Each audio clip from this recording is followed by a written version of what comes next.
Hello everybody, welcome back to my channel. This is Alaka here for EPCreativeMedia, and I am back with a brand new video. And today I bring you a base game build, but it's not just any base game build, it's a base game build that shows you how to create a starter home that is under 20,000 simoleons, which is the starting money that you start with when you start with a new sim or household, but also to be able to build it in none other than Newcrest, because it gets a bit boring when you're constantly having to start your home in Willow Creek or Oasis Springs. This time we're actually going to go to none other than Newcrest, where not only will I show you how to build that under 20,000 simoleons property, but also how to actually add other households as well as functional community lots, so that the neighborhood is actually thriving and actually usable, and you just add more, I don't know, you just make your game a lot more robust rather than always standardly starting with Oasis Springs and Willow Creek. And so yeah, this is particularly really good for those who are beginners, who are brand new to the Sims. This is something you can actually do even if you are literally trying everything out for the first time. However, before I continue, as always, I bring you the verse for the day. And the verse for the day comes from the book of Hebrews, chapter 7, verse 25, and it reads, "Therefore he is able to save completely those who draw near to God through him, since he always lives to intercede for them." I'll repeat that so it can be heard clearly. Therefore he is able to save completely those who draw near to God through him, since he always lives to intercede for them. Okay, this is actually really good in the sense that it is a reassurance on the sovereignty and the priesthood of who God actually is. That's why it is saying, therefore, he is able to save completely those who draw near to God. Okay, there's a lot of people who want God to come to their rescue whilst drawing away from God. They want God to come to their rescue, to be there for them, to bless them whilst they're actually doing everything in their power and in their lifestyles that is actually in direct conflict with what God stands for and who God is and what his character is and what his nature actually is. Hence it says, who draw near to God through him, since he always lives to intercede for them. And so the closer you draw to God, basically the better of a relationship you have with God, the more you are actually under his covenant. Basically you come under his covenant, and when you are under his covenant, you are under his protection. I'm not saying that God does not protect even those that are against him, those who are currently rebelling against him. He still protects us, but to a degree. Just remember that whilst we are in a fallen world, and anyone that is outside of the covenant of God through Jesus Christ, right, you do not have the same level of protection as the people who are actually in Christ. This is just a fact, and this is for the simple reason that that protection is not necessarily God deciding not to protect you, but it's because you do not have the relationship that gives you the discernment to be able to know when danger is up ahead. It's one thing to just have natural instinct, but it's another when you have the Holy Spirit, which is God speaking through you and able to actually guard you and protect you and cover you and show you and give you that instinct, which is not your own, by your own means, by your own strength, instinct. No, it's the Holy Spirit saying, you cannot go to that place. You cannot respond to this message. You cannot walk out of your house at this time. You cannot go here. For you to be able to understand any delays that happen, whether you're traveling and, sometimes you might complain, say, oh no, I'm going to be late and stuff like that. But there is a reason why these things happen in life. And the discernment of the Lord allows you to not only have an understanding of why that is, but actually also have contentment whenever those situations happen, to be able to have contentment with being able to say no to an invitation that could potentially cost you your life if you were to accept said invitations. Without that, for the most cases than not, people end up finding themselves in very compromising situations or very dangerous situations, or finding themselves making decisions that they will later end up having to regret or having to pay a hefty price for. And this is what it's talking about when it says, since he always lives to intercede for them. That intercession is not only the intercession that Christ makes for you, but it's the intercession where the Holy Spirit is literally interceding for you, covering you, and you having that discernment to go, oh, hang on a minute, this doesn't feel right. but you know that it's not your own feelings that are doing that. You know it's the Lord warning you. You get those warnings. You can only get those warnings when you have that close relationship with God. In the same way, if I am close to somebody, right, or if I have my parents are likely to warn me against danger, right? They're likely to warn me against danger, and it's up to me to choose whether to rebel or not. And in most cases than not, people who do not have a good relationship with their parents, they're most likely to not trust their parents' advice and go against it, or they're likely to listen to peer pressure rather than listen to the sound advice that's coming from their parents. And so this kind of works in a similar type of premise where when you are close to God, you're able to hear his voice. When you're not close to God, you won't even be able to hear his voice anyways. You'll be giving in to all the voices that are coming from around the world where you think that this certain things and certain lifestyles are actually fun, but in fact, you're constantly putting yourself in harm's way, unbeknownst even to you, that you are putting yourself in harm's way. You are putting yourself in compromising situations. You are constantly vying for contracts and situations and jobs that you really have no business being in the first place, because it might seem good in the beginning, but you later pay a hefty price for it at a later stage. And that's what this is talking about. Where God intercedes for us, he intercedes for us not just in the physical, but he intercedes for us in the spirit. Because what happens in the spirit, we don't even know. Ephesians 6 literally says we do not fight against flesh and blood, right? But against principalities, okay, against the powers of darkness of the dark world. That's what we're fighting against. So there's more to it than meets the eye, but it's up to us when we choose to actually have that relationship with God, so that we can be able to actually draw closer to him, so that one, he can intercede for us.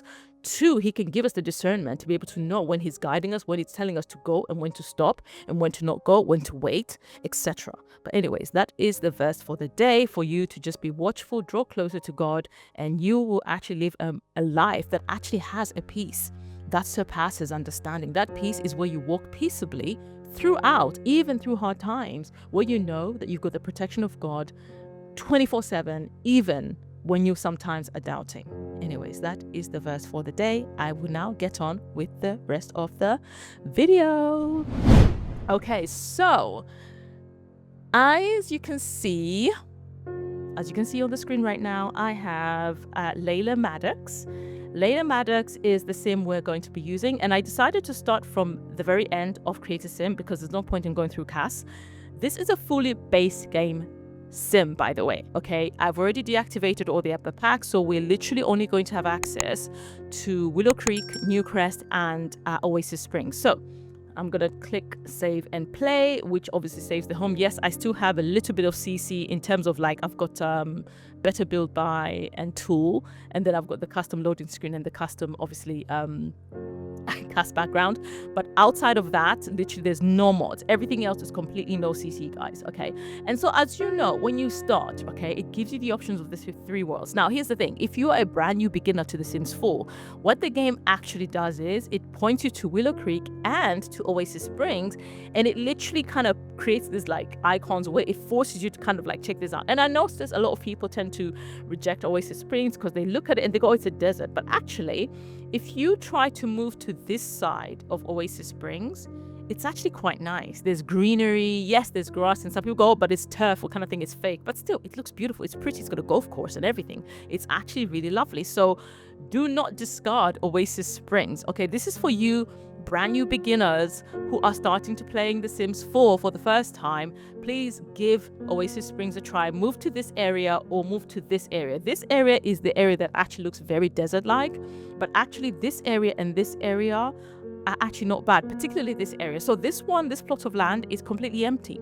So you can literally go there and build a small starter home. Yes, it costs 5.5 grand, which leaves you with about obviously 14.5 grand to utilize, but still you get the point. You could be able to build a house for 10 grand even to start with, and then at least you're living in a lovely neighborhood and with a lot size that gives you room to expand. That's just an FYI. Okay, and then there's Willow Creek, which is everybody's standard, because when the game begins, it literally always recommends either the Oasis Springs, which people reject because they look at it and they think it's a desert all through and through, but you normally get recommended these 3 homes.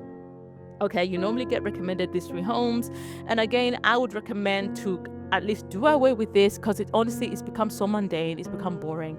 I say maybe try and live in this you know, this particular neighborhood. This is where Bob and Eliza Pancakes actually live. So you get to have them as your neighbors, or you can move into this house. Well, actually, no, that's 35K, so that's a no-go. So which means the empty lot will probably be your starter home. It's a 30 by 20. Again, it's sizable enough. It's about the same size as this one, because these other ones are 20 by 15. Or you can move here, but again, it's literally going to be the same boring location. So I recommend moving somewhere else. You can even come and move here, which is again 5.5, similar to the other one in Oasis Springs. However, my recommendation is not Oasis Springs or Willow Creek. As a matter of fact, I am pointing you to Newcrest. Okay, guys, move to Newcrest. Now, I know the game itself, when you try to go to Newcrest, it literally tells you to say, oh, but there's no lots there for you to start with. Disregard. What's her name? Emily? She's good at help you with controls. By all means, do utilize Emily, but do not listen to Emily when it comes to the location that you want to go and live in. And I would highly recommend that you move to Newcrest. It's actually got some really nice elements about it. For example, here, there's like a little mini park going on here, actually. Obviously, the way the map is kind of rubbish. It's terrible. It doesn't show you what's actually next to certain places, but you can actually move here, and it's a nice little location. It really is.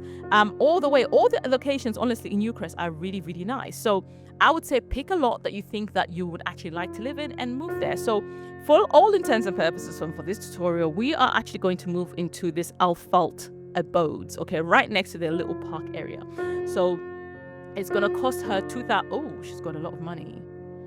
Yeah, because she's a pre-made sim that I have. So what we're going to do is she's going to move there anyways, but I'm going to remove her funds, okay? I'm going to go ahead and I'm going to remove her funds, and I'm going to remove the exact amount of money that she would have available to her if she only had 20 grand, okay? Now, girl, I don't know why you've got 300,000 simoleons. That shouldn't be the case. So how much was this property? 2,200, right? Hang on, let me go into Build Buy real quick. Let me go into Build Buy real quick. Wait, does it say, where's the value? Oh, right now lot value is 0. Hilarious. Okay, she paid for the land for, I think, 2,200.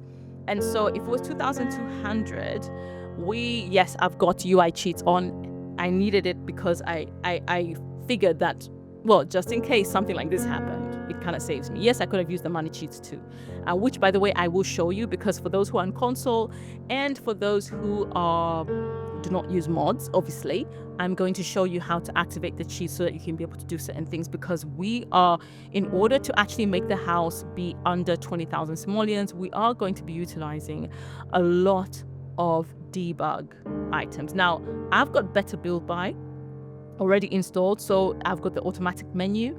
However, for those who do not, I'm going to show you the cheats that you need to type in order to have access to the debug menu and to the live edit objects menu, because then you'll be able to get loads of items from those sections that will actually help your lot be a lot cheaper. I will do my best to make this as simple as possible, because this is supposed to be a beginner's simple tutorial, so I am not going to make it complicated, okay? So with that said, our girl initially, 20 grand and then -2, so was it 2-1, 2-2? Okay, I'll say 2-2 for all intents and purposes. So that will leave her with 17, what? 17,800? Right, 17,800. Set it. Yeah, if she spent 2,200, she should have 17,800 remaining. Okay, so now that she is here, okay, this is her property.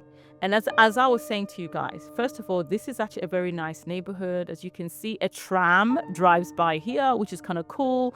You can come across, there's a little park. Remember, I mentioned there's a little park area.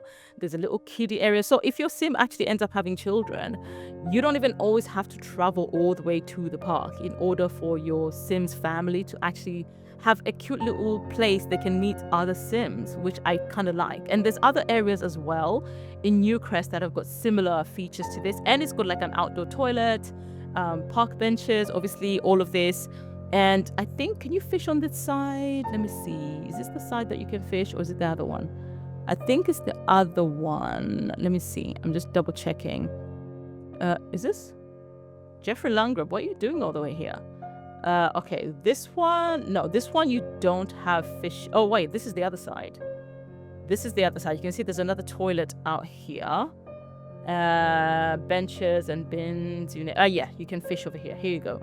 There's a fishing spot over here. So it is quite a nice, cute, little clean area as well.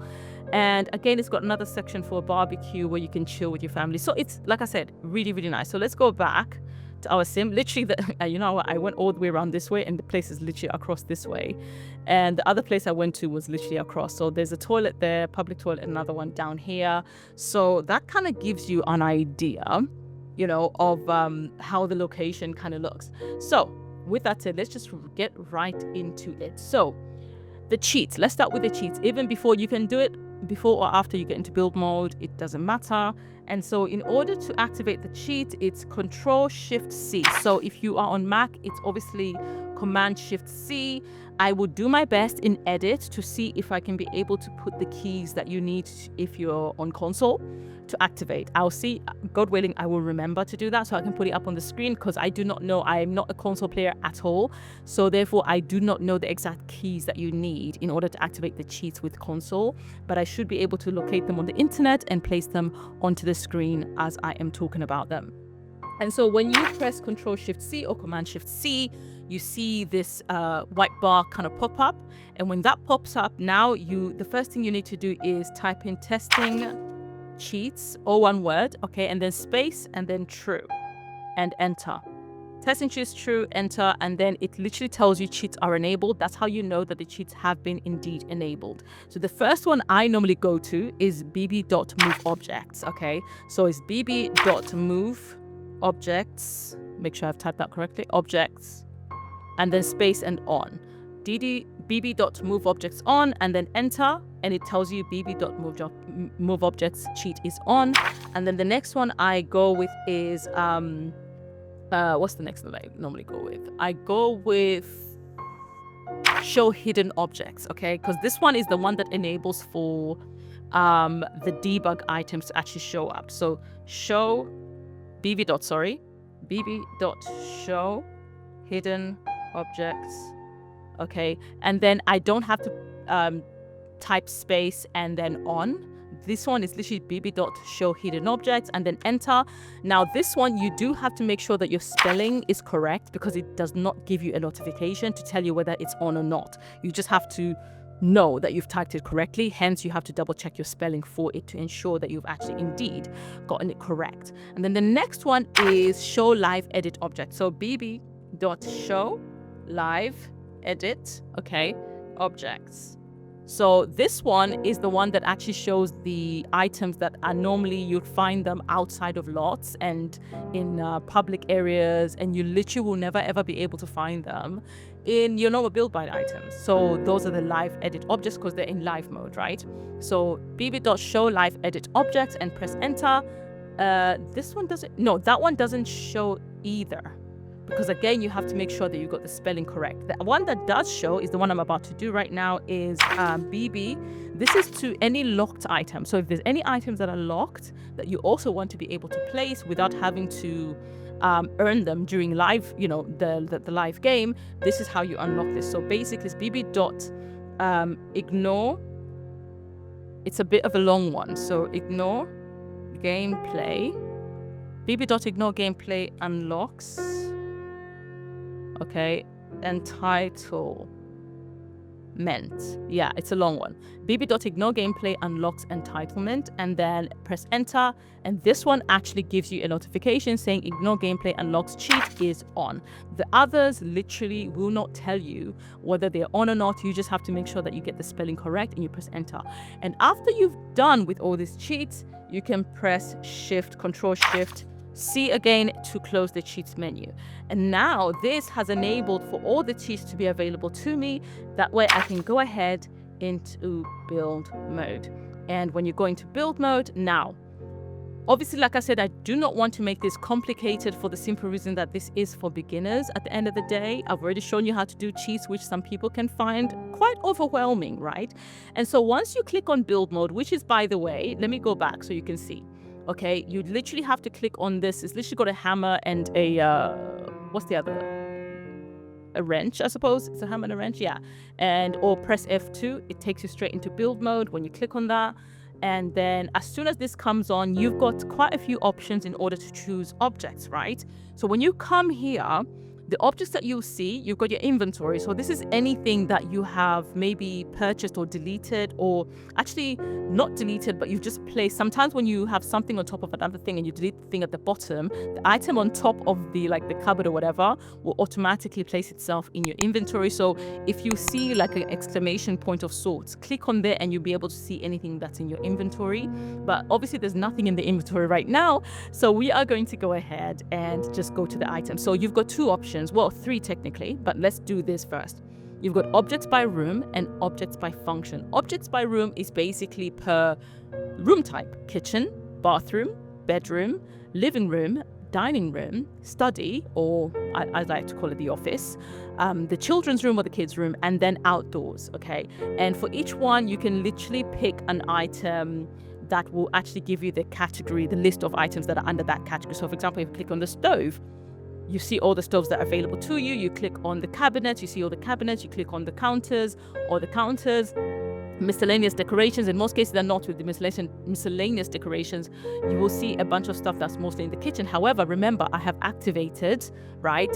I've activated the debug items by saying show hidden objects as well as show live edit objects. So you will see, and also because naturally, even without better build by, these will show up. Anything that you see that's got the asterisk, can you see it's got two asterisks with the debug and then asterisks? That you know is a debug item. And now, let's say for example, you do not have organized debug and you're trying to find certain items.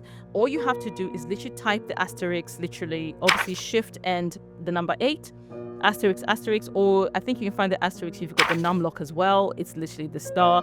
When you start typing that and you start typing debug, it tends to show. Why is it not showing this time around? Hang on. Maybe it's because I already have it. But, oh, am I spelling it correctly? There we go. Debug.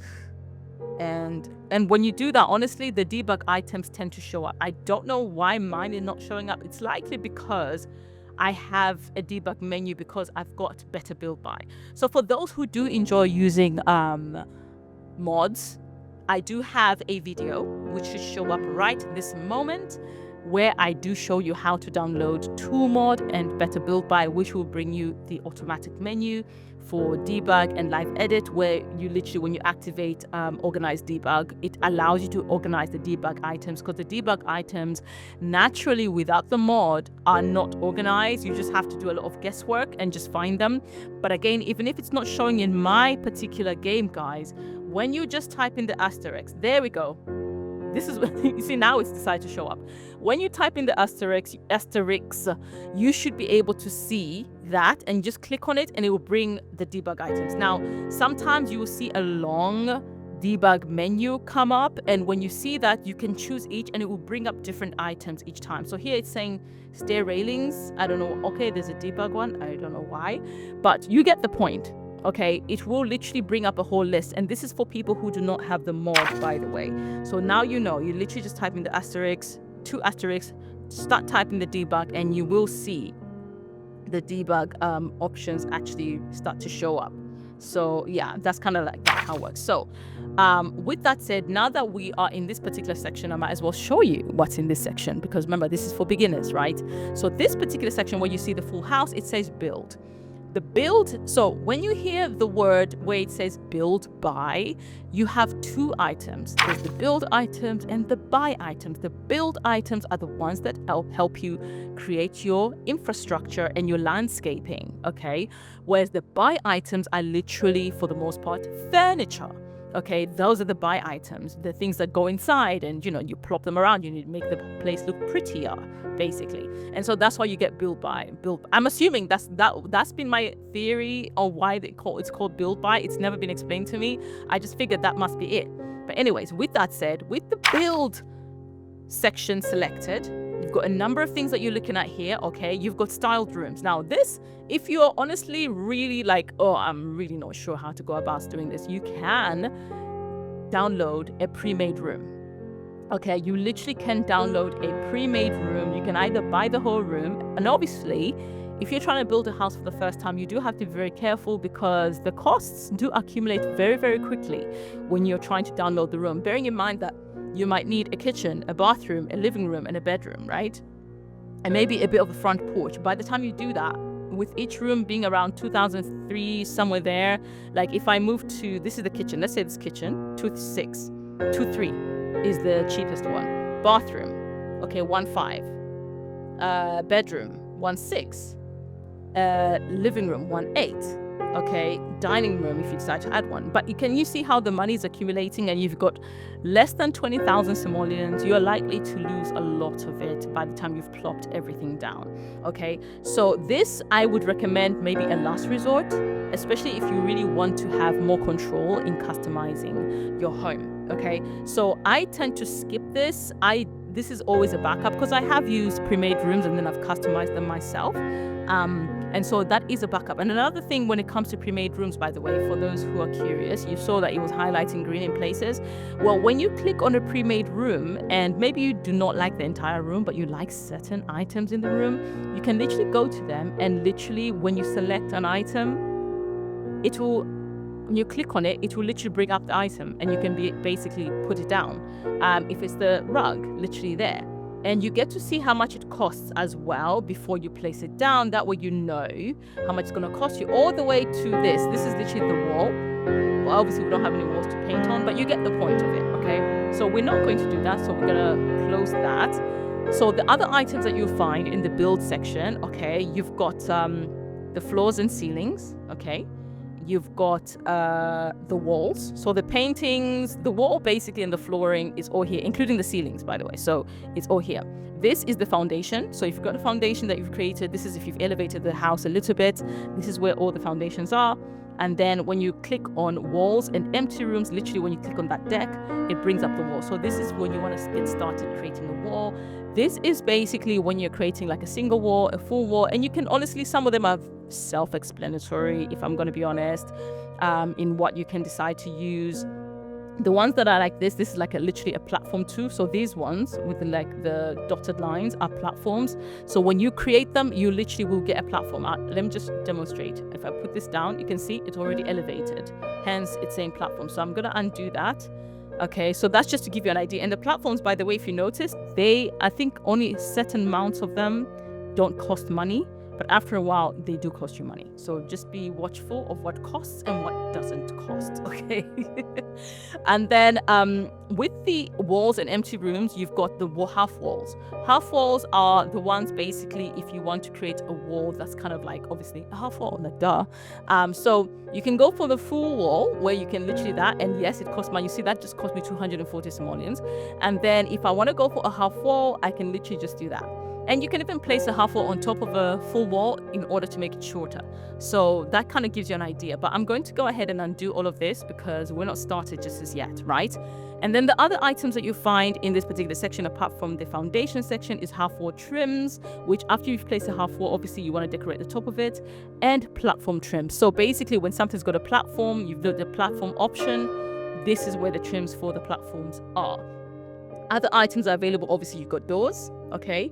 You've got your windows, and then you've also got your wall sculptures, which is basically, yes, again, because I've got debug items, you will always see the debug items first. And the reason why you will always see debug items first, where there aren't any debug items in that particular category, is because the way the Sims build by works is the cheapest item is always at the top. So that's why you always see the debug items, because none of them cost you a penny. Hence, I'm recommending them because they cost absolutely nothing. But as you can see, as you scroll down, you can see the stuff that kind of go on the wall. And I think they start from here. And you've got the cobbles, you've got the vent, just a few decorations and awnings. And then we've also got fences. Okay, we've got fences. And again, with fences, when you're using these items, by the way, this kind of works in the similar with the fences as well as walls. Okay. No, actually, is it fences? It works with fences and half walls. Sorry, fences and half walls. So when you're on half walls, you get these three options where it allows you to place it, or it allows you to place one that's literally a square, okay? And then it allows you to replace. So what do I mean by that? So for example, if I start by placing one like this, okay, but I want it shorter, I'm like, oh, I made a mistake, I want it shorter. You can literally click on that where you literally replace it without having to redraw the whole thing. Okay, you have to be careful with that though. If you don't want to replace the whole thing, then I would recommend you just redraw the section that you want to kind of like, you know, if you like that sort of thing, right? So let's go ahead and delete that. Again, get the money back, okay, because we're not ready to do that. But these three options that the health walls have, the fences actually have the same thing, where you can literally draw a fence. Okay, you can draw one that's a square, or you can easily replace a fence, okay, in whichever way you like. So that kind of gives you an idea. So we're going to do the same thing. We're going to go ahead and delete these. Okay, we don't need them. Get our money back. But that gives you an idea on how to place fences, how to replace, and placing or create an enclosed one. Okay, and the other thing that you find in this particular section is stairs. Okay, we've got some stairs. Again, this is fully base game, so we are very limited in choice, and this is what we get. Okay, and then we also have stairs and ladders. Now, I must say, for a very long time, we did not have ladders. So I'm so grateful that we at least have one set of ladders that we can be able to utilize. So this is an option if you do not have enough room to place stairs. I recommend use ladders, guys, okay? And I think if I'm not mistaken, they work out cheaper because a ladder is like 8 simoleons. Stairs can be quite costly. It says 5, but the height, can you see? This is a high stair, 536 simoleons. So the higher your stair, the more money it actually costs you. So be very careful when placing stairs, okay? And so that's that section where the house is. Now, you've also got things like the columns. There's a lot of stuff that goes on. Literally, this entire house is clickable. You've got the columns, if you want to place a column. You've got the spandrels, okay? And then you've also got the freezers and exterior trims. And again, these come in 2s. Personally, I'm not a big fan of the freezers because they're very thick and massive. And I just feel like sometimes they take away. If you're making a massive property, yes. But if it's a small property, honestly, they take up so much unnecessary room that you don't even need them. And then you've got the roofing. I'm going to go to the roof trim in a minute. You've got the roofing. And again, you've got all kinds of roofing types that you have here. You've got obviously gabled, you know, the standard ones. And you've got flat roofs. And then you've also got the hexagon, you know, as well as the round roof and the ones that are diagonal as well. And then in addition to the roofs, you've got the roof pattern, because obviously after you place the roof, it comes with a standard pattern and then you can kind of change it all the way from the ones that are opaque to the ones that are glass and transparent. Okay. And then you've got the roof trim. After you place the roof trim, that's only then can you place the roof trim, obviously. And then you've got your different types and size, thickness, as well as different color options for your roof trims. And then you've got roof sculptures. Roof sculptures, basically, ever since they introduced what's the one, Enchanted by Nature, they introduced the option to actually place certain floral items on the roofing. And so there are specific ones that are designed to be able to go properly on the roof, including the base game update that included them. Hence, you're seeing plants in the roofing decoration sculptures. It's because of that reason. And then in addition to that, you've got things like vents, you know, as well as chimneys and some signs. And again, the reason why you're able to see some of these signs is because they're debug items, okay? Anything else will cost you money. But again, this is why I love me a good debug, because you can actually get to use certain elements without having to pay for them. Because look at this. This is a nice element to actually add to a house, but it costs 750 simoleons. So these are the sort of things that you kind of have to think about in terms of what you can be able to place and what you cannot place, especially when you are creating a starter home. And so that is everything in regards to the house. Now we're going to move on to this other section. This other section, literally as self-explanatory, it says pools and fountains, right? Pools and fountains. The first one is literally if you want to create a pool, okay? You want to create like a normal pool. Let's undo that. Or if you want to create one in, you know, with a particular shape, you know what I mean? You can literally just play with it to your heart's content, have a bit of fun with it. And there you've created your pool. So this kind of allows you to create all kinds of shaped pools, all the way to one that's an octagon, to one that, you know, allow you to maybe create like a rounded pool, which is, you know, always a fun element to have. And this is a little trick, guys, by the way. If you want to actually create a fully rounded pool, there we go. A fully rounded pool, you actually have to bring them in a little bit, otherwise it won't be fully rounded. This is a perfectly rounded pool, but you have to always bring those sides in. And again, with the pool, one thing I do like about a pool is being able to make it deeper. So just like the walls, I didn't show you that, I'll go back to that. When we're building, actually, you can actually make it like a tall wall where you pool actually becomes very deep. But do you know, you can also elevate your pool so it comes off the ground, so that it acts almost like, you know, one of those inflatable pools, because we don't have it in the game. You can actually make one and then place the ladder there, and it will actually be functional that way. So that's kind of like a cool little element. And again, when you are building, if you want a cute little starter home that's kind of got a bit of everything, yeah, you can think of a pool. And I think one about this size might do the trick, because it doesn't eat up that much money. Okay, so I'm gonna go ahead and delete the pool. And then also, after you add the pool, obviously you've got the pool trim. You've only got one option, but it's got at least a decent amount of colors. And then you've got things like fountains. And again, when you build a fountain, by the way, it's very different from a pool because it's shallow. It's shallow and it doesn't do the same things as a pool. And I'll show you what I mean by that. Okay, when you build your fountain, okay, you will be allowed the option to raise it, I think, if I'm not mistaken, because then it will act. Oh, hang on. This thing is in the way. There you go. When you see what it does, it literally lifts the ground with it, because it's a fountain. It's not like the pool. Okay, the advantage is if you've got rocks and plants, it will look like it's kind of like on a little mini hill, and you kind of work with that. My recommendation is use this one, then you can make it raggedy all around, and then it looks like it's, and you can put like stones all around the edges so that people can't see the edges are like sharp edges, because, you know, this is a game, everything is pixelated, so nothing is actually completely round, if that makes sense. And then obviously if you place it down, you know, you can place it back down. If you place it further down, it's gonna go deep down, pretty much, you know. So we're gonna go ahead and delete that. That should bring that back flat, but that gives you an idea. And again, same with the pool, you've got different sizes and types, including, you know, circular ones, etc., that you can be able to place large and small. And then there's also the fountain trims, similar to the pool trims, only the fountain has got 3 different ones. I don't know why the pool doesn't have more, but 3 different design types with color swatches to go with it as well. And then moving right along, we've got the terrain tool. Now, the terrain tool, depending on if you're very artsy and you've got a good dexterity or whatever, you might find it a nightmare or an easy thing. I would say, because this is beginners, I'm not even going to go into trying to teach you how to use this version, because that's going to be a nightmare for you.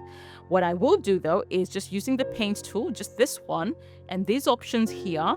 Okay, you can either go from round, you see that, to square to round.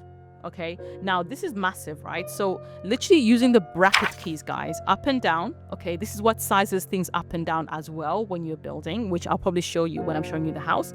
Is you can literally bring that down and you can literally utilize it. Let's say, for example, I want to do that, and you can paint. You see that? You can literally paint. So this is what and the reason why I'm showing you this particular paint tool is because rather than using tiles all the time to decorate certain places, especially outdoors, this is the next best thing, because it costs you nothing. The tiles will cost you money. Okay, this is how you save money when you have a starter home. So I'm gonna go ahead and I'm gonna undo that, or Control 7 or Command 7. And so you've got other options. Obviously, you've got the greenery, you've got the stone and paving. Okay, and the stone and paving is kind of cool because it looks just like, you know, hard flooring. So this is why I say, rather than using the tiles which cost you money, utilize the paint tool because it's free. And then you've got the sand option as well. And just by the by, the one that says sand castle and I think potter's pit, these two actually allow you to build sand castles and draw on the sand and stuff like that, which I think is so cute and is so cool. So that's just a little FYI. Okay, so that's the terrain tool. And again, I'm not going to go into others where you have to start digging and start adding water, because I feel like that's just going to complicate things. So we're just going to stick to the paint tool. And obviously there's the erase tool as well, if there's any section that you have made a mistake. This here is basically the level of depth. So if it's this side, the softness, just like if you use Photoshop, the softness, can you see that? The softness is not so hard. Whereas if it's on the other side, the softness will be hard, even the edges will be hard. So that's pretty much what that does. Okay, so let's undo that again. Let's bring that back to the middle. Okay, the next part is outdoor water decoration. So this is where you get the fountain and pool items. Okay, the first one is literally the water types. If you've created like a pond, yes, you can put these, because they're kind of, and obviously if you want a pool that's kind of like weird, yeah, you can go ahead. And this just changes the pool water ever so slightly from the standard one that comes. And then the pond objects are pretty self-explanatory, because you've got some stuff that you can literally add into the pond, literally, you know, which is kind of cool. I'm gonna go ahead and Control Z. And you've got things like this, you know, and if the pond is deep enough, obviously you can add fishing, but I doubt you'll be creating a pond as a beginner because it's way too much information, I think, for you to take in right now. But if you do want to add some kind of a fountain that's pre-made that will add like a nice water feature, yes, you can add things like this one. Okay, this one literally is a fountain that spits out water. You just have to know where to place it. And then same with this one, it's a fountain that's literally, as you can see, has got water inside it. And this one too is like a 3-tier fountain. And again, you can't really see them properly in action because obviously I'm not in live mode, but yeah, this one spits out water. And again, you've got those options available to you. And then we've got the fountain decorations. These are other fountains actually, because these literally that's like self-explanatory. Again, small leaping water emitter, small dancing water emitter. This one's got 3, so they're all different and some are big. Like for example, you see that one is small, but if I go to the next one up, it's bigger. There you go. And then there should be another even bigger one. There you go. And the same applies to this. This is longer. Can you see? This is literally quite long, whereas the smallest one is this literally. And then even with these ones that spit upwards, again, the smaller ones spit, you know, water very short, like a short spout of water.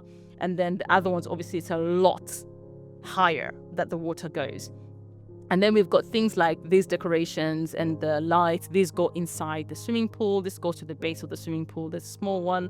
And honestly, you can use the bracket keys to size them up or size them down. So you've got that option. I'm pressing the escape key to let go. So that's another way, by the way. If you selected something, you don't want it anymore, just press the escape key and you are good. And there's another fountain here, interestingly enough. Okay, a bigger fountain. And again, how much does that cost? Always pay attention. 515 simoleons. This one is 900 simoleons. I don't know why. That one I feel like is a better one, but you get the point. These also can go at the bottom of the fountain or even in a swimming pool. These obviously go on the top of the fountain. There's these lilies and there's these ones as well. There's lily pads and there's these ones without any flowers on them, and there's the individual single ones. You can keep adding them. So those are the kind of decorations you can add. And then you've got the pool objects. The pool objects, again, like I said, you can add the turtles or tortoise onto the floor of the pool. Same with this. The lights can go to the sides. All these lights can go to the sides except for this one. This one goes obviously at the bottom of the pool, and you can even add them at the edges or outside the pool. And this is the stair that I spoke about that you can actually add once you've especially lifted the pool up, because your Sims will literally won't be able to enter the pool unless you add the stair. So you can actually add the stair for them to actually climb into the pool. And even when the pool is flat, you can still add this, even if they can enter without the ladder if the pool is flat. But this is always, it just adds a nice touch, right? And then you've got the pond effects. The pond effects, again, if you created a pond, these are certain items. Some are bigger than others. For example, the gator, you can see it takes up a lot of space. So the pond you create will have to be quite big in order to accommodate the gator. Same, I think, with is this a swan? Yes, the swans, and then even with the ducks as well. And then apparently this is a white duck. These are 3 of them, I think, that pop up. And then things like this, though, because they take one tile, kind of, you know, they speak for themselves in terms of how much space they take. You just have to be careful not to put too many, because you will get an influx of them everywhere in live mode. Yes, in build mode, they look like this and they don't seem like they don't look so great. But in live mode, literally all these items actually appear. So we're going to sell that. So that gives you an idea for the outdoor water decor. Now, moving on to the outdoor plants. Outdoor plant is basically outdoor plants. I mean, what else, right? So it starts with the trees. And again, you're going to have the debug ones first once you've activated the cheats. And when you scroll down, yes, they start to cost money. So I would say stick to the debug items. You can use the, again, if it's too big like this one, literally size it down, guys. And then you get it to fit where you want it. Utilize that. The shrubs, same situation, starts with debug and then moves down to the ones that actually cost money. And then the flowers, same situation. With some nice ones. This is actually a live edit object, okay? Because you can't really find them in build by in the normal way. So once you've activated live edit objects, you can actually use this, and this works really great in order to create like a little section for nice plants. You can plant them on top without having to do too much work, okay? And as you scroll, again, you'll see even piles of dirt and things like that. So there's little things that you can actually use that are debug that will literally cost you nothing. Like this literally is debug, which is amazing. And as you scroll down, yes, you will begin to find ones that actually cost money, but it's not that many that actually cost money in the plant section, because I think it starts from, is it just these 2? Is it just this one? Is everything else debug? I think everything else is a debug item. Hang on. No. I was going to say, you can see these ones in between. So yeah, just be cautious of that. Be watchful. I was going to say. And then the rocks, again, same situation. Okay, a whole lot of debug items that are really good at paving and things like that. But as you scroll down, you will find ones that you actually have to pay for. And so that's kind of like the little mini tour of everything outside of in the build section. And then with the objects, obviously, like I said, objects by room, as you go per room, it's easy, especially if you know what you're looking for. I would always recommend you go to objects by room, and that way you can just kind of click on the section that you're looking for. Accents, these are like toothbrushes and things like that, and towels. You'll be able to find them. However, if you want, there are certain items that will not show up in objects by room. You have to go objects by function, and when you do that, you have this drop down menu which allows you to choose different ones. So you can show all, which shows everything, but who has the time to scroll through everything all at once? Nobody. Okay, so I would say comfort is everything that's to do with things that you sit on or sleep on. It even has a miscellaneous section which comes with like stools and ottomans. And then you've got surfaces, which is like tables and desks and cupboards and counters, as well as miscellaneous, which includes some other like additional accent tables and outdoor tables, which is very interesting because you do have accent tables which you can use for like a foyer and things like that, and side tables. And then you've also got displays, so they're all in the surfaces. And then you've got plumbing, I mean, speaks for itself: sinks, toilets, showers, tubs, and yeah, there's nothing more outside of that. Activities and skills is the one that's got, I think, quite a variety, because it's some things you don't even expect them to be in there. I'll start with miscellaneous. Again, you can see a whole bunch of miscellaneous things, starting from debug items to stuff that's actually paying for, like like this is a GameCube, which technically should be in the television section. I don't know why it's here, but it's in activities, so it's an activity. There you go, a lunchbox that you can eat food from. And then you've got live event activities. This is a newly added feature, because then you can easily find stuff like, especially if you've got more packs, you can actually find stuff for celebrations in this category a lot easily. Especially if you've got seasons, that box of decorations is so difficult to find because the name always escapes me. So this makes it easy to actually be able to find it, as you can clearly see in here. Seasons is deactivated here, so obviously you don't see it. And then you've got outdoor activities. Again, when you scroll down, you see outdoor activities is things like the jungle gym, the hot tub that came with the 30th anniversary, is it 20th anniversary or whatever, the telescope that's actually human size, and then the observatory telescope. And if you've got this bike, I don't know if everyone got this bike, because certain things did come as updates with time, and I found that some people have them and some people do not have them. Some of the items I have them because of events that I entered. That is why I actually have those items. And so yeah, those are the items that you'll find in the outdoor activities. And obviously active is literally gym items, including the bike. As you can see, wait, did I not do unlock? I could have sworn I did unlock, but when you do unlock, I could have sworn it unlocked everything. Hang on, let me see something. Or maybe it's because, again, because I've got better build by, I can literally just do unlock, because it's literally the same unlock cheat that I showed you guys. It's what unlocks items, okay? But because I have better build by, I think I'm not able to override the cheats that are already in place, if that makes sense. So yeah. The gym items, from the punching bag to the treadmill to the exercise fitness machine, etc. Right? Recreation is things like, you've actually got, Basegame has actually got this. I noticed many people do not use this table. This table is actually a game table. You can play cards. I think you can play about maybe 3 or 4 different games on this table, and it comes in different colors. So if you're creating like a casino of sorts, here you go. You've got the right table. And then again, coach, when they bring the coach, this again came in as part of an event, where this only used to be available with a DLC, but now with an event, people were able to actually get a hold of this. Let me see what else. What I might do is, for those who do not have some of these items, I will create a room at some point, not today, where I'm going to place all the items that I gained from events, and I'm going to put them in one room. So if anyone ever wants them and never had access to them, or never got a chance to earn them during an event, you can just download that room and actually get all the event items that I was able to get for the events that I completed. But as you can see, there's even a fishbowl, just like, honestly, as we call it, tut. lots of things, including, you know, the VR gaming set. There's 2 of them. And then we've got creative, which is basically instruments. So you've got a painting, piano, guitar. I do not know why a bar is in this section, but it is in this section because apparently it's considered a creative skill of sorts. I suppose, creating cocktails, mocktails? Yeah. But the bars are in this section, and there's way too many bars for my liking, in the sense we need more of other items than bars, but that's neither here nor there. We're going to move on. Knowledge, you literally get chessboards, telescope, and this is, wait, have I ever used this? I think this comes with career. I can't remember when we had to use this, if I'm going to be honest. It is a microscope, and I think it helps you the logic skill in scientist career. It does require you to actually purchase it. And then we've got the rocket as well, obviously. With the rocket, yes, it looks like it's there, but actually after you purchase it, it's actually not created and you have to build it from scratch, which is kind of cool. And so those are the activities and skills. We're going to move on. Decorations. As you can see, decorations is pretty cool because it's a variety from plants. As you scroll, again, debug, you've got paintings, mirrors, curtains, sculptures. Again, because of debug and live edit, you will see a lot of debug and live edit houses. You just have to keep scrolling all the way down to find actual individual small items you need.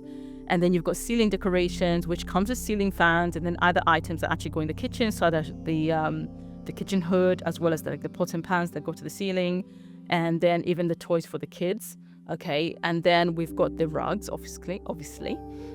We've got the fireplaces, and we've got wall decorations, which basically is different from paintings and posters, because the wall decorations are literally supposed to be like stuff that almost like a 3D as opposed to just flat, I suppose. That's how I normally visualize it.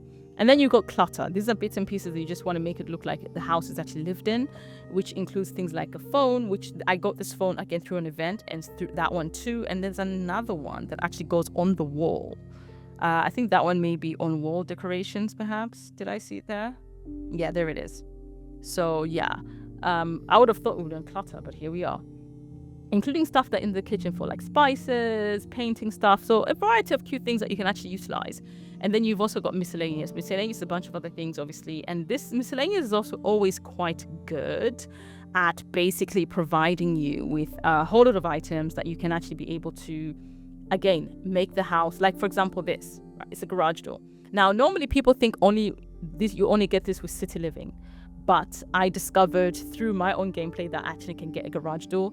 And this, even if we don't have cars, allows me to place a garage on a house to make it look more like a proper house. So that is something to kind of like, you can be able to utilize and actually make add a little bit of what looks like realism, you know what I mean, into your build. And the garage door is a debug item, so which means, it's completely free to utilize. And in the miscellaneous, you will find a bunch of other things that you've seen in other categories, but hey, including a stolen ATM. And again, if you're building like a community lot, even if it's stolen, it's got like literally still being carried, it still adds something, in my opinion. It still does contribute in some way, shape or form.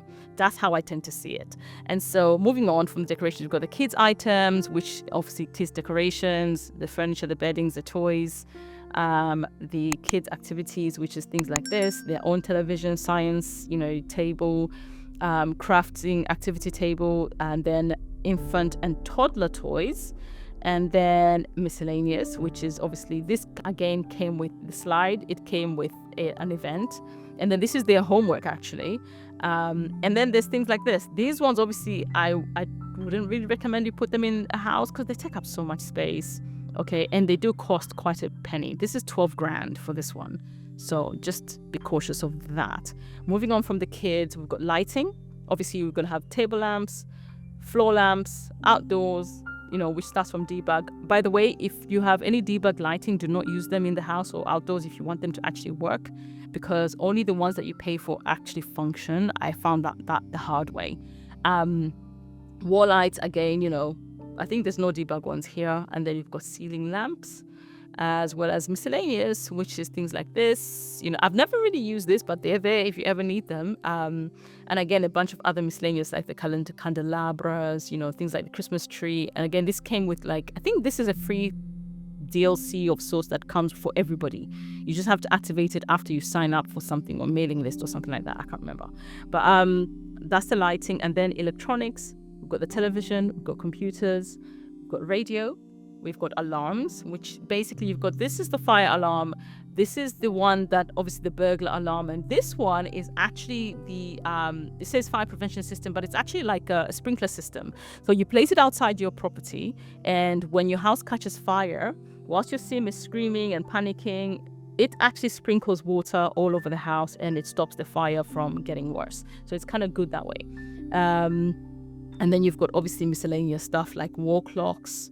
It's brought back the fire alarm, obviously, things like cameras that you can use. This is a smart speaker. This is basically like, you know, it's called Lindsay. It's like Alexa and all them lot. And then you've got the Wabbit tablet. It's literally a tablet for kids and tablet for adults, as well as there's a digital sketch pad. This is for drawing. And then this one is literally an actual iPad type thing. So that gives you an idea. Moving from electronics, we got appliances, which we saw in the kitchen. Fridge, okay. Oh, it's already clicked on the fridge. And again, you have to keep scrolling because the debug items, the fridge is at the bottom. You've actually got some mini fridges as well as normal fridges, okay. The mini fridge, I got it through an event again. So not everyone may have this mini fridge. And then you've got your stoves, and then you've got obviously your the hoods as well there too. Kitchen appliances like microwaves or kettles for coffee as well as for tea, and a dishwasher, as well as this actually was given as a base game update. This is, I kind of really like this because you can make like hot chocolates and stuff like that on this tray, which is kind of cool. This honestly is the worst thing ever. I still don't understand how they gave us a massive cupcake machine. It's ridiculous. Okay, how much does it even cost? 1,200 for what? Anyways, that is in the miscellaneous. Was that in the miscellaneous? Was that the... Wait, oh, that was appliances. Okay, and then the outdoor cooking, yeah, you get all the, obviously, barbecue stands. And then you've got miscellaneous, which brings about the bins and the mailboxes and even the nanocan trash can that was updated. You've got the original for 1.2, and then we've got the version 2.0, as they've named it. And it's got actual color swatches, and it doesn't have those ugly colors, you know, showing up at the front. So that's kind of a plus. And again, oh, and a vending machine. I managed to get a vending machine because, again, it was part of an event. Okay. Appliances. So you've got storage, obviously, which is bookshelves, dressers, miscellaneous. Again, when you scroll down, you see a bunch of things like a chest. This is really good because this is now base game activated. When you place this in your home in live mode, you can activate it so that your Sims can actually take their shoes off inside the house, or they can just wear slippers inside the house, or they can wear shoes inside the house. It's absolutely up to you. It's got lockers as well. So if you've got like a gym and stuff like that you've made, you can actually add lockers there as well. And then this is, again, this was part of an event. There's keys that I'm sure you saw that literally can go in here. And that's storage off the grid, self-explanatory. It's literally everything that we've probably seen so far, but off the grid mechanics, right? This is all the plumbing. This is all the lighting. These are all the appliances, okay, and food items that work off the grid. Crafting items, obviously, that work off the grid. Outdoor activities for off the grid, which is literally just the telescope and planting. Hilarious. And then miscellaneous, such as the fish ponds, the camera, chess. I suppose this is what's it called? A fireplace, and there's a couple of them, obviously, because technically they do work without electricity.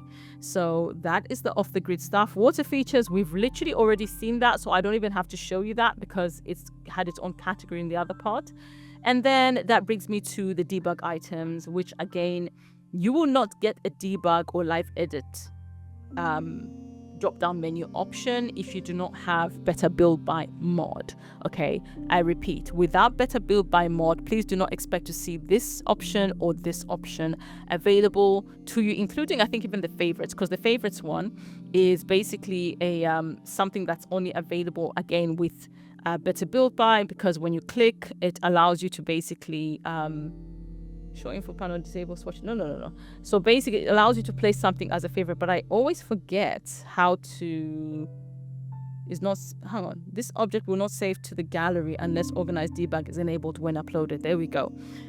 So yeah, this is to do with obviously organized debug, but you get the point. The menu will stop up on water features. Okay, it will not go any further. It will stop at water features. You will not see these other menu options if you do not have the mod better build by and organized debug is not activated. So just bear in mind about that. So with that said, I know I've been yapping for nearly an hour because again, this is honestly, it's a step-by-step beginner's guide, guys. So now that you've kind of learned the ins and outs, obviously I'm going to make sure that I put chapters throughout this video. That way you can skip whichever sections you do not like. Okay, you can skip whichever sections you do not like or you do not need, and then you can just get to the nitty-gritty and skip literally to the section that we are about to go into, which is getting started with the building.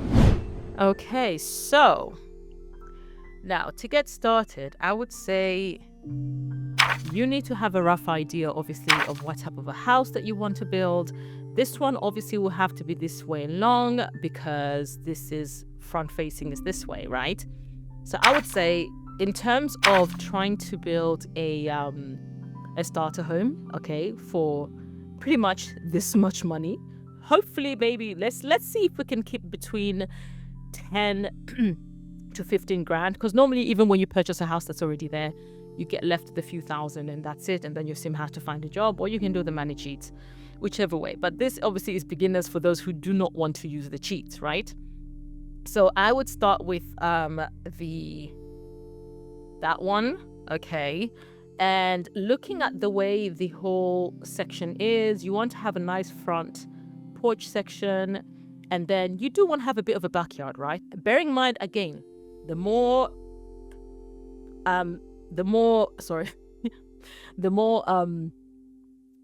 walls you have, the more money you spend. Okay, so I would say actually let's start with the deck. So the deck actually already comes a standard size. Let me use that one, because this one is already shaped for you, so it kind of gives you an idea of what you can be able to achieve. So what we're going to create something that's literally got like a garage on this side perhaps, yeah, and then we're going to put some fencing around the edges as well. So this actually allows us to get started. As you can see right now, we have not elevated it, which is fine. We don't want to elevate it too much when it's time, for the simple reason that we do not want to. Let me actually move this ever so slightly. Okay, and then let's see how much space. Let's give that, and maybe one more, make it a bit wider. I think that's okay. And then I am going to now use a square room. Perfect. And again, this is good, especially if you're not very, good at, actually, no, is that how I wanted it? No. Let me backtrack on that. Yeah. Because I'm thinking that we could raise this and then the stairs could actually be here, because that's something different. The stairs could come here and kind of like twist. And so that gives us the entryway here. We've got 4 tiles. Perfect. And from this entryway point, we can actually even have a slight, I'll bring that here ever so slightly, because the idea is we do want to create like a garage. Remember I showed you the garage door, and look at the amount of money that it's actually leaving as well at the same time. Now, we are going to put a garage door here, but we are still going to make this room usable in some way, shape or form. We're not going to waste it, because of the simple reason that we kind of need the shmoney. Okay, so let's go ahead here. You can actually turn it around. By now, guys, you should have used Emily to know how to use the keys, okay, to turn around, etc. Emily is very, very handy when it comes to knowing how to use all the keys. So I would say expand it a bit more, and then I'm gonna bring that in like this. Okay, so basically, in as much as I was thinking I could make the garage like the kitchen area, I don't think that's a good idea. But I think we could make this like a little mini office maybe, if we've got the money in the room to be able to do it. I think as soon as you enter, now here's the thing, I'm a lover of foyers, okay? Now, this is where you have to be very careful for the simple reason that we're trying to save money. But as you can see, the half walls I've just placed have only cost us 30 simoleons, and we'll only make them 1 tile each because I think that's literally all it should be, nothing more. And then so much though, when you come in, should I make it? Because I could actually do this, right? This is something that can actually be erased later on. So this is basically so I'm basically making a platform, guys. So I'm clicking on that and I'm gonna bring that up, and I'm clicking on that and I'm gonna bring that up, and then I'm going to go ahead, I'm gonna select that. Now here's the thing that I do, right? This is a very easy way to delete walls without having to use the hammer tool and stuff. So when I select it, you see it brings up this gray thing. I'm just going to click there, and then it gives me the option to remove wall. So that's going to remove the wall, and it saved me 30 simoleons. And I'm going to do the same here, and that saved me 30 simoleons. And I'm going to leave the other ones for now because obviously I'm still figuring out what to do with the other parts of it. Okay, bearing in mind that I still have to figure out where I want the living room area. I've decided obviously this is going to be the foyer. The reason why I've elevated this too is the plan is to put some plants on there to just add some like decor items to make it look a little bit nice. And so to come in, I like a corridor, okay? And the reason why I like a corridor, because I just feel like all houses should have a corridor, no? And so I'm pushing that out again, and that's the reason why I left that one without doing anything, because then it gives me the opportunity to decide what I want on this side. So now, thinking about it, I have decided it is going to be the kitchen area. So we're going to completely block that out. And now, depending on how much money we have the option to bring it in a little bit or bring it out some more. And then as we are creating, this is kind of like the, like we've got the foyer, we've got the kind of like the landing, and then that kind of leads to the corridors and the corridor and the other rooms technically, right? So this one here, I can actually push that out because if I need to put my hands in 14 grand, okay. There's still a lot of room at the back, but that's fine. Remember, we want to try and see if we can squeeze in a swimming pool in a nice little backyard, right? At some point. So remember, this is a starter home, but we want it to be a starter home that's kind of got a bit of everything. So let us see here. I've got, and I'm trying to get this done as quickly as possible. I'm giving myself up to an hour to get it done, nothing more. Okay, because the video intro was already part 1 of it.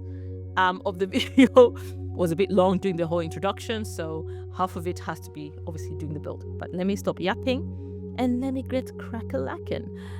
So let me see. I decided that this is going to be like an office space, so which means this other section could potentially be like a living room. With that said, should I do this? I'm gonna bring that here, which means I can actually bring that here like this. Yes, because that makes the mezzanine a little bit more different. Although, does it? No, you know what? No. Give me back that money. Because the whole point of it being elevated here is so that I'm actually gonna elevate it a bit more because the idea is no one's gonna be standing there, right? So let me see. Office section. I'm looking at living room. So which means, hang on. If I'm going to, let me get this. Make this like this. And bring that over here. Because we're trying not to make it too big. And then okay. I'm going to do that. Okay. I'm watching how I am doing this in the sense that I've got that there, but then I've got that there, then I bring that there. Remember, we haven't put a bathroom yet either, right? So I'm going to have to divide this room anyways. But the idea is here, I do want this corridor. Yes, sometimes you can make it like a 1 tile, but I feel like 2 tiles makes it nice and wide. And it just adds more light into the space. But I'm also watching the amount of money that I've spent so far. It is quite a bit. So I think, remember I said that this was going to be Kitchen. I think I'll make this the living room. That way I can bring it in a little bit, ever so slightly. And then I can add an additional room here. Although I feel like the room should have been, hang on, you'll see what I'm talking about. You'll see what I'm talking about. I feel like the room, because I'm trying to make a bathroom, right? So, but I don't want it to be too long. Okay, living room, bathroom. Okay, and then we've got a potential dining room area, and we still have a bedroom. And that's literally, although we could potentially make this a 2-bed, because then, you know, yeah, we could potentially make this a 2-bedroom. So let me go ahead and do this. Don't worry about it. It's all going to come together eventually, as it normally does. Let's bring that in. Okay. So now we've got this awkward, obviously, section here. But the good thing about this, actually, I can bring that all the way, because remember, we're having a backyard. So if we're going to have a backyard, we actually need a section where we can come out onto a back decking of sorts. So let me see now what I can be able to do with the spacing that I've now created. Because the idea is I'm going to have a door here, and then another door here, or potentially a door here and a door there. So that's going to be the kitchen. I've decided this is going to be the kitchen instead. So which means we can have a door here and a door here. So that can be maybe an archway, or actually an archway here.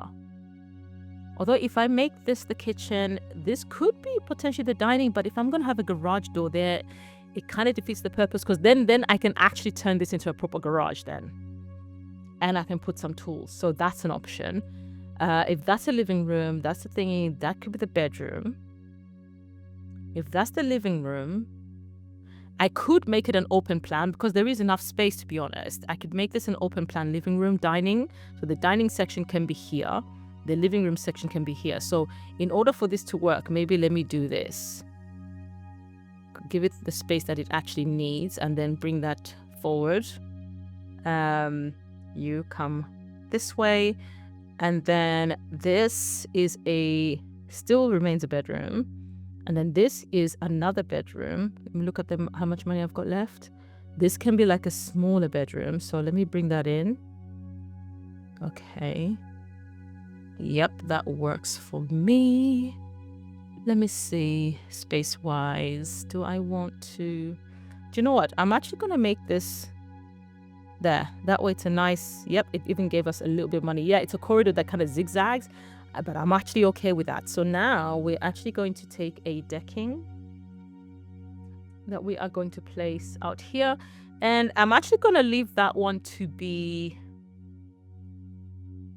I think, should I add one more? Yeah, that's fine. Because, you see, I want to use the terrain tool, but I've told you guys to avoid that, because of the simple fact that it is something that I wouldn't recommend for beginners. So I think I will skip the idea of using the terrain tool. With that said, we've now been able to create our floor plan of sorts. Okay, so let me put all the walls up so you can actually see. And then I'm actually going to let me see how much money it will be if I bring the walls up a little. Okay, it costs us nothing. Fantastic. And then the next part is we're actually going to raise the foundation. So all I have to do is click on any one of the rooms, including the decking, and then just bring it up ever so slightly. Remember, the higher it is, the more the stairs will cost, right? So I'm just gonna bring them up twice. I think this should be, is that maybe one more time? I feel like it should be a little bit higher. Yeah, that way when I bring the stairs in, we're gonna grab these ones to begin with. Just turn them around using the arrow keys. Okay, the arrow keys on your keyboard literally... Ooh, someone's trying to go upstairs. I didn't ask you. Oh my gosh, there we go. All right, that's not where I want it, but I had to place it down in order for it to obey. So let me now try to move it. There, bro. Can't place... Okay, let's try and get rid of this. So the hammer key, guys, you can actually use to delete things, but you have to be careful, obviously. I prefer in most cases than not to use the hammer key. Come on. Why is it refusing? That is so weird. Hang on. Oh, no. Go down there. So I'm going to move this to the side, because I'm trying to figure out what its damage is. I bet it's going, there we go. So why was it refusing to go there? I do not know what the problem was, but I can still be able to bring it forward like this and still actually maintain the original design that I had. So this is a workaround, obviously. Oh, it's lifted it. That's not what I want. So I don't know why it's decided to do that. But if that's going to be the case, then I might as well just bring it up like this. And that is also fine, to be honest. You know, that's actually fine. And now here's the thing. Because I do want this to have a garage door of sorts to kind of give that illusion of a garage. This is where tool mod comes into place because it's very difficult. However, even without tool mod though, let me quickly show you. Objects by function, is it debug or is it live edit? I think it's a debug or live edit. Let me scroll through. This is where sometimes I forget what is where. Oh, there it is. Okay, it's a live edit item. Okay, this is where literally I have to be very careful because when you have a foundation, things climb, right? So if you can see, the closer I bring it, I'm holding down the Alt key right now in order for it not to kind of like try to climb. And that way it stays at the bottom and I'm kind of maintaining. But obviously I push it back too much, it brings up that line and I do not want that. So there. Okay, thankfully it has stayed down and it gives the illusion of a garage. Obviously you've got that massive space at the back, but I mean, what can you do? If there is something else that you can find, there are certain items that you might be able to place. You know, this actually, let me see if I'm able to place this, because then it kind of like uses up that space. These are some of the walls and fences, by the way, that you can literally utilize. Now I can't really see on the side because I'm focusing on this side, so I'm gonna turn it around in a minute. There we go. Oh, it's thicker than that. Okay, that's interesting. I was not, and is it showing up in the inside? It's not. I love that. So that's kind of like what I was a bit concerned about. However, I do like the fact that I don't mind it being so thick on this side, so which means it gives me the room to put, oh, careful, push it this way. And there we go. I'm literally using the Alt key and moving. So I've not used any mods or anything like that. As you can see, I've moved it a little bit too forward, right?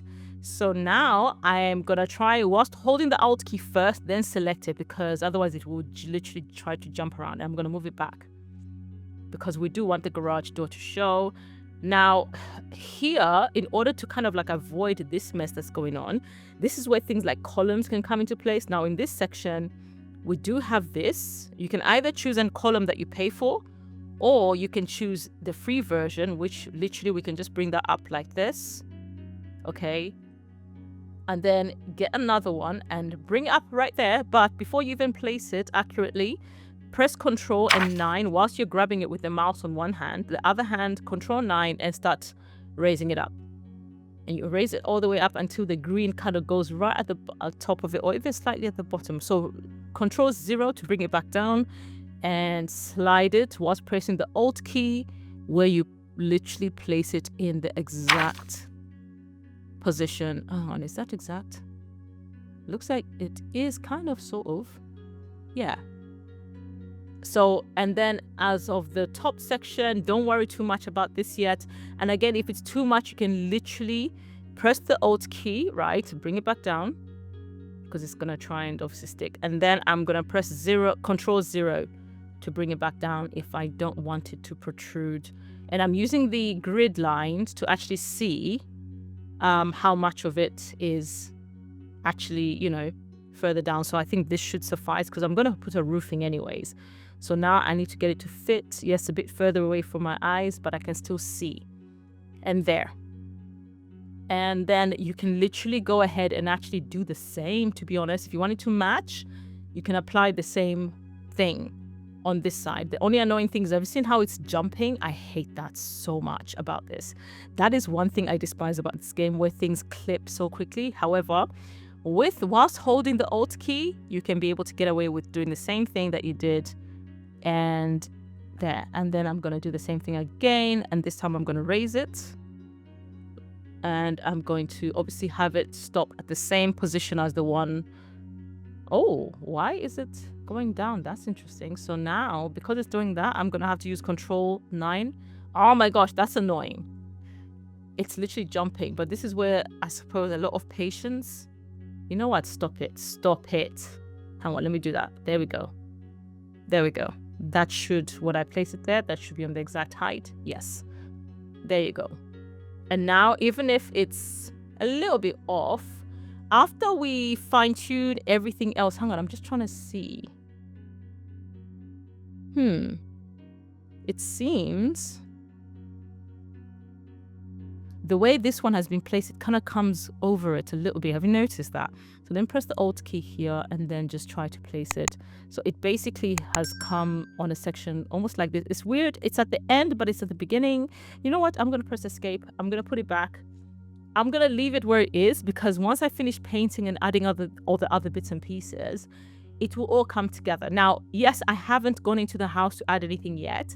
However, just for all intents and purposes, just to give you an idea how when you have an idea and it might seem off in the beginning, in order to make it work, I've gone to the terrain tool and then I've clicked on the paintbrush and then I've clicked on the stone and pavement option.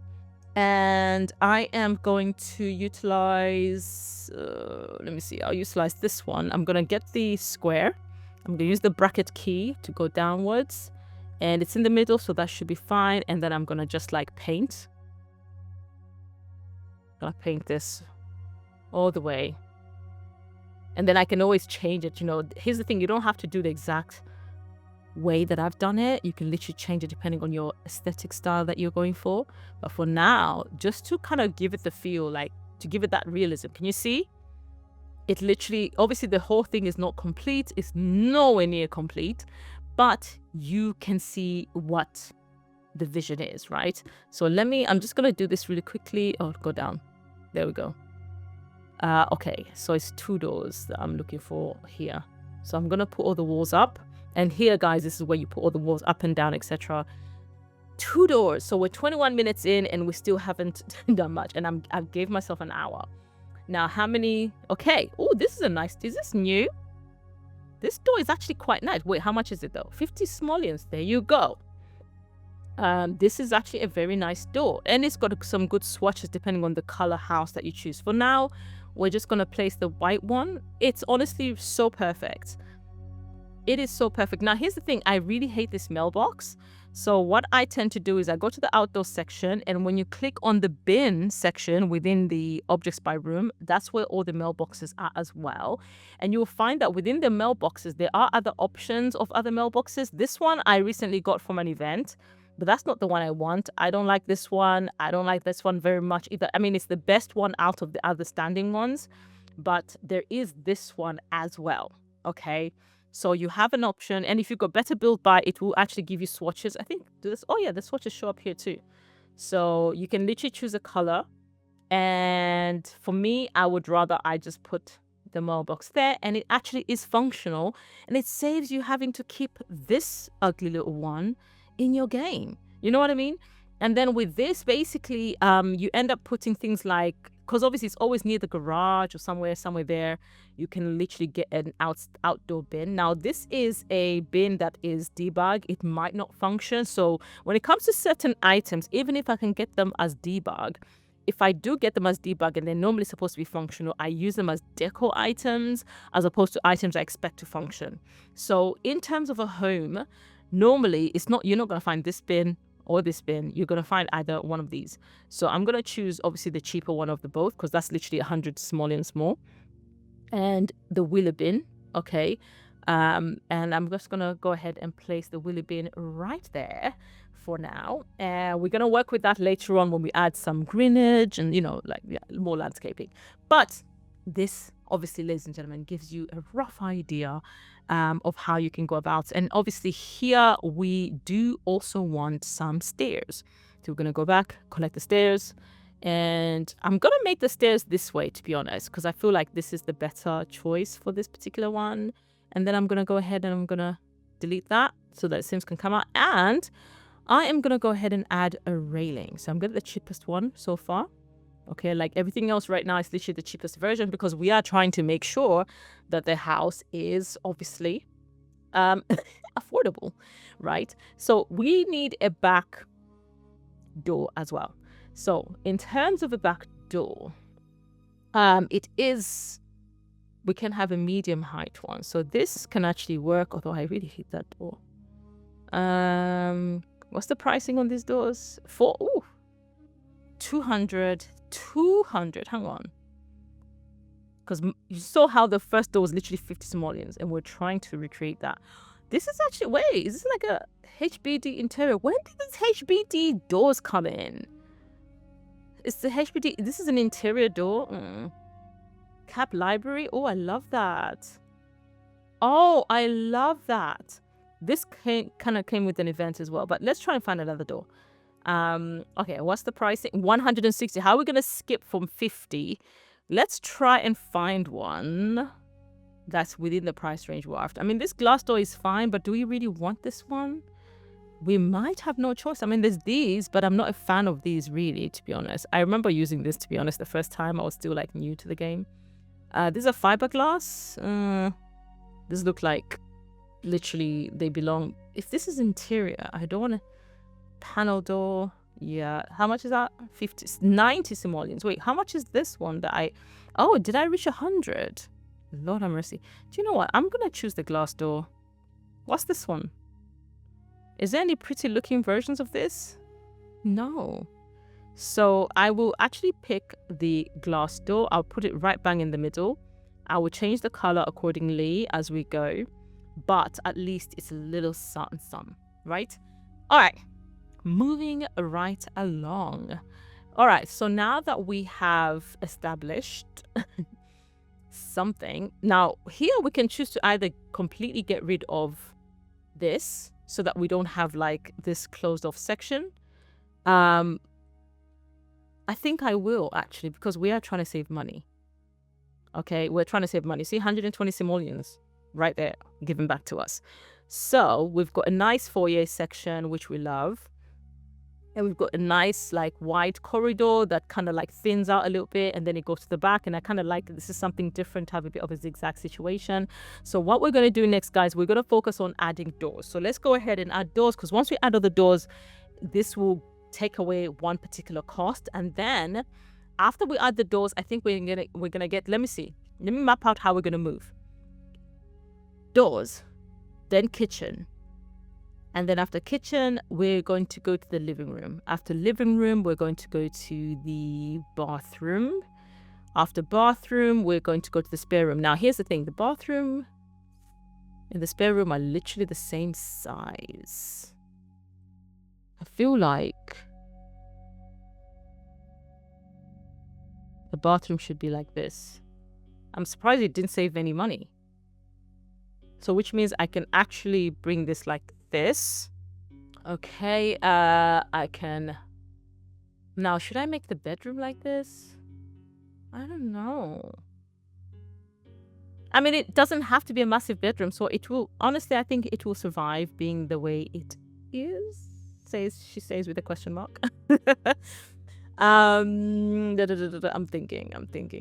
Because the main bedroom, I do want it to stay like this. I may reduce it, but hey, you know what? Let me not waste too much time. So I've decided doors first. Let's go ahead with the doors.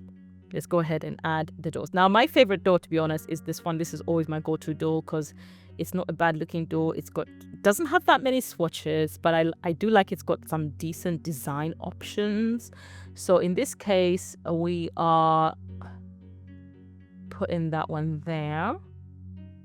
And then I feel like with some of these places, I want archways. So if this indeed is going to be a living dining area, obviously the door has to be a little bit wider. And then the kitchen, with the kitchen, I think I can put a door there. The bedrooms, obviously, yes. Okay, that's a yes without a shadow of a doubt. And the bathroom as well. Okay, so is that all the doors except for here? Because I'm trying to figure out like want an archway for there. The kitchen, I've put one door. I may change my mind later, and depending on how I design the kitchen. But as for the living dining room area, I am looking for. My God. Oh, okay. Hang on. Oh no. We do not want a commercial double door. We just want a double door though. You know, arched door with double panes. Let me see.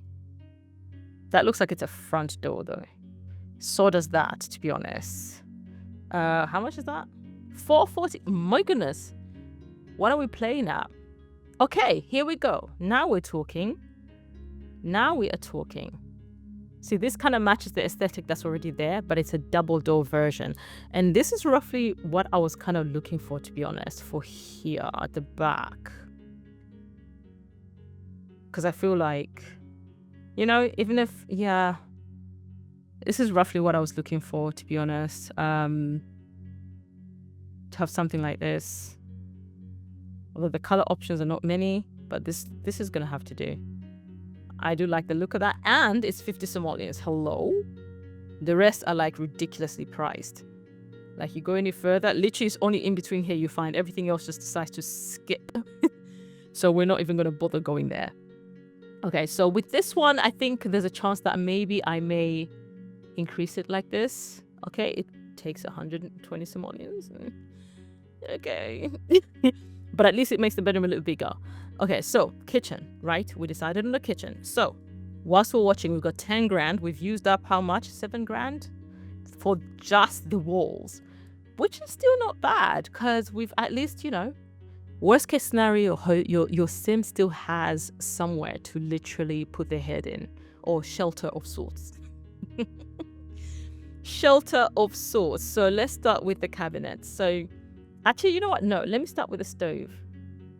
Because I think, hang on. Actually, let me go back. Okay, with the stoves, first of all, this one is it a good quality? This is obviously the cheapest stove you can get. It's 400 simoleons. The next one up is literally 1,000. It's double the amount. So we are going to have no choice but to get this one. Now, in order for the kitchen to be made to look nice, I tend to choose the ones that more like, I tend to move away from the white one because it's very like an off-white. So we may go with either a green, pink, yellow, or even blue or black kitchen, but not the white. And so now that I know, that's what I'm going to be getting. And then the cheapest one of the hoods is 70 simoleons. That's what we're going to be getting. And we're going to stick with that. It doesn't have many options color-wise. That's fine. We can work with that. So the cheapest counter is 150 simoleons. Let's see the other ones, 200. So these are the nicer ones, but we're not going to go with that because, again, it's a starter home. Yes? Okay. We have an understanding of that, right? So now I think, let me see. So there's pink, but the pink that was always a lighter pink. So we do not want the pink. Pink out's the question. We've got the yellow. We've got blue.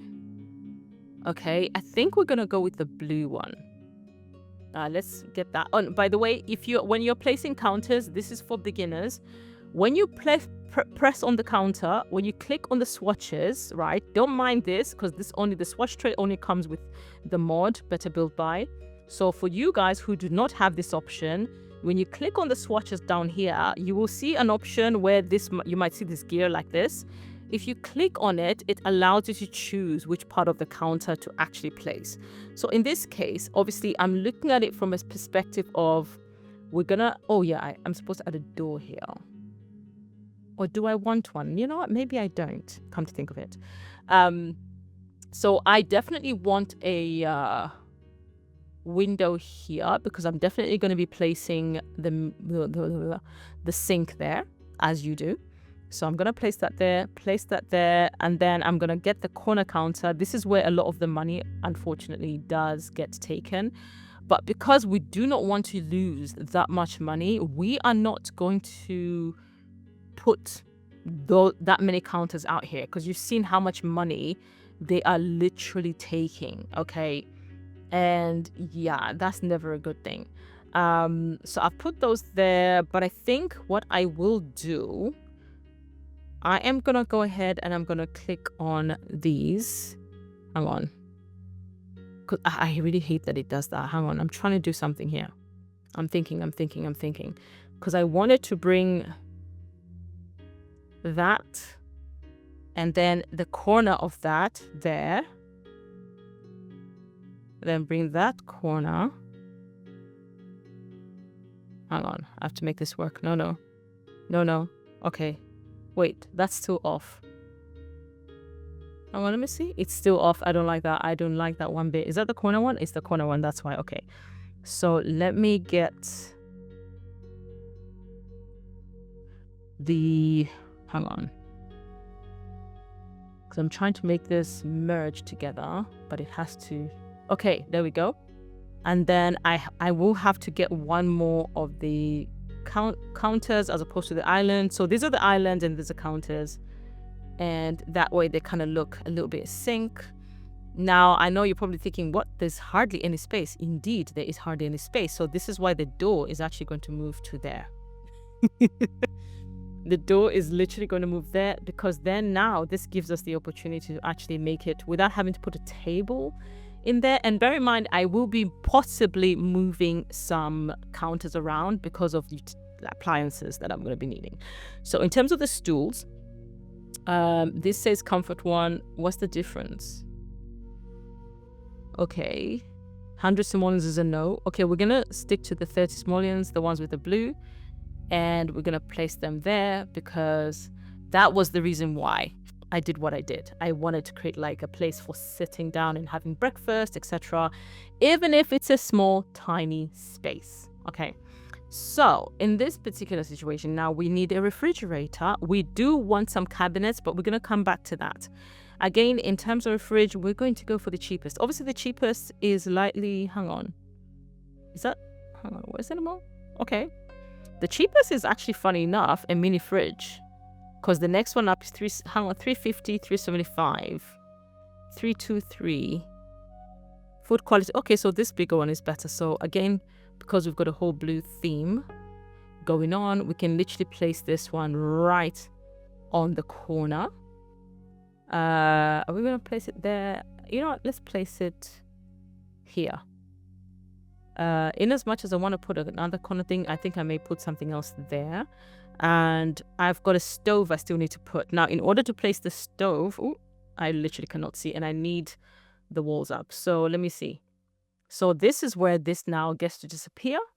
And then I get to put a stove there instead, because remember, I want to place a...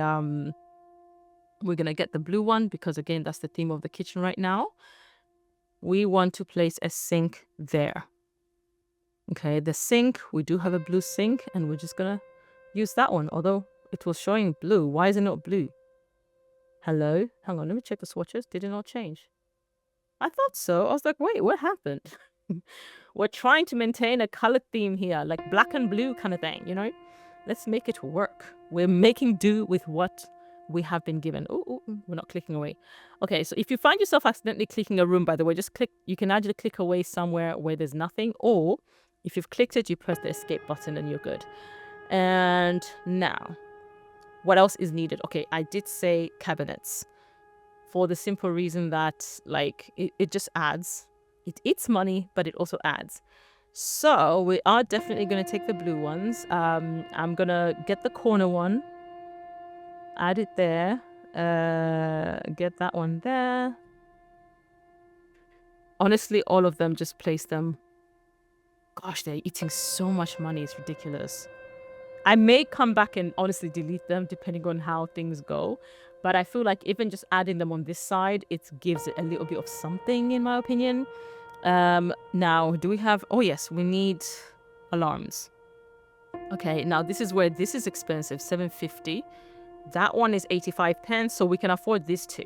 So we're actually going to get the burglar alarm. And we... Oh, come on, turn around. We're going to place it right here. Okay, and it's armed. And then we're also going to get this smoke alarm, smoke detector. And we are actually going to place it. Although I feel like some people place them under the thing, I don't understand. And I kind of got used to that as well. But you know what? For all intents and purposes, let's put it somewhere else today. Right there. Because it doesn't have to be right directly underneath the stove, which has never made sense to me. But let's go back to the stove so that we can be able to get the hood. Okay, let me see what color options are showing up. I suppose... Actually, if we're doing the whole black and thingy, so we might as well. But this is where now we go back and we collect a cabinet because we need that small one. to kind of cover up for it, and which means we might have to get a side one as well just to complete, because I feel like it makes it look a lot better. You know what I mean? Because it just wasn't it wasn't going to work, guys. It was not going to work. And as for here, here we go. There we go. That kind of ends that one too, which is kind of perfect right underneath the refrigerator. So I'm quite happy. Actually, that little space there, guys, we need a bin for the kitchen. We need a bin. And so now we cannot take the nano crown because it's cost 1,000 simoleons. So hang on, 50, and then what's this one? 55, perfect. If there's a blue one, even more perfect. So we can actually go ahead and put the bin right there. Yeah, right there is fine. So we've got the bin outside, we've got a bin inside in the kitchen where we can throw stuff out. And so now I'm sure you're probably thinking clutter and all that stuff. However, we're not going to place any clutter just as yet, simply because we want to place other items. And then in terms of finding the right clutter for the kitchen, like where I'm looking right now, as you can see, the thing is literally here as well. We are going to be looking through the debug menu to try and find as much clutter that can actually go in the kitchen as we possibly can. That way it costs us less. And yes, I have skipped on purpose, okay, appliances like a kettle and things like that, because again, 240 simoleons, yes, we can literally easily get a blue microwave and place it there, but we're going to come back and see if we can indeed afford to do that, and then maybe we can get like the kettle. But look at the pricing on these things. Okay, that one is 50. So maybe, yep, that one is fine. So that can go. And it's interesting that we've got a blue microwave, but I'm hoping we can afford it and we can place it. You know what? This is the first time I've actually been able to fully match a kitchen like this. However, actually, before we even go any further, let's place the walls. Okay, since we are going for... Oh, wait, let's go back. We need light. Once I place the lighting, I'll see everything else properly. Now, I think we just need one little light. So we need... Let me go to the dining so I can just get the chandeliers. There we go. I'm going to just use this because everything else gets more expensive as we go. As you can clearly see, we are going to stick to these, okay, because they do provide enough light. And we only need one of those and we're good. So now we go to there to get the wall. There is blue, but that's not what we want. We want tiles for this, okay? And again, as you are placing walls, always pay attention to the pricing. Okay, this is 2 simoleons actually. So it's the same all across until here. This is where it changes, which is perfect because this, I do like this wall. I just have to find the right one. Now there's the blue. Hang on, bring that. But I feel like placing the blue is way too much blue going on. So my thinking is, because we've got the whole black theme going too, even this actually works. This actually works if you ask me. So let me put all the walls up and that, yep. And that actually looks pretty nice. So let's do the flooring. And again, we're going to same thing with the flooring. We keep a watch out and we want tiles. We keep a watch out for the pricing. Flooring is slightly more expensive than walls. You can see it starts from 4 simoleons. Let me see where the 4 simoleons stops. I'm trying to see because I want to see how far I can go. Okay, this is 8. 4. So 4 is the last part of 4 is this. So I can literally take this one and put it down. Let me see. So I tend to do this where I click and I watch. That looks very bathroom-like. Even if I do like it, that's 8 simoleons. Let's not even think about it. I think we're going to stick to this one because I feel like that's the cleanest option that we can be able to utilize. So that gives it that little kitchen feel. So the kitchen is done. We've still got 6,000 simoleons, although it's not only, we've literally only just done a kitchen, but it's a fully functional kitchen with a kettle, with a stove and a fridge. It's pretty much got everything that The Sims would need for a functioning kitchen. We're going to actually go ahead and color up the corridor area. What I tend to do is the corridors, I tend to match the wall color of the corridors to the living area sometimes, depending. But we're going to go ahead. Let's see what wallpaper is available to us. We're not going to use the classifieds. Already on the 5 simoleons. I'm trying to see if I can stick to the 4 simoleon, 2, 4, you know. Even plain colors are fine because that can equally work. So we've already got blue and white and black going on there. So I tend to look at that and I try to, you know, decide what kind of theme I'm gonna go with. Now this reclaimed wood wall, I love the look of this, and it's 2 simoleons. Skip one and literally skips all the way. So because it's reclaimed wood and it's pretty cool, if you ask me, I want this actually, because I feel like it looks so dope. Okay, it looks really cool, and I think we might be able to get away with this in the living room as well. Let me see if I've done all the walls in the... I'm trying to... Oh no, half walls, actually, when you put all walls down, half walls don't go down, so you can actually see whether you painted them or not. Fantastic. Bring it back up. Okay, so our corridor and our living room, we roughly know what the colors are going to be. So I'm actually going to go ahead and I'm actually going to put the wood flooring in the corridor. Again, because of the way this is for, where does 4 end? I want to see. Okay, that's still 4. Okay, 4 ends there. So if I want to use this one, I can, but I feel like that's going to be too much considering the way the wall is. So let's look at this one. Do I like... Let me see. Ballroom. Take off the grid. Yeah, so by the way, to take off the grid on and off, it's G. And the grid does allow you to be able to have a preview. Oh, that looks nice and clean. That actually looks nice and clean. Why is the corkboard?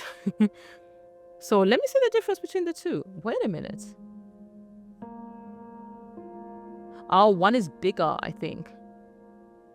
Now, I do like the fact that it's got that wooden feel. I think I will stick to this one, 120 simoleons. And then for the living room, if I'm going to be honest, I actually want carpeting in here. Yes, it's going to living dining room. I still want carpeting. So we are going to go ahead. Is it all 4 simoleons?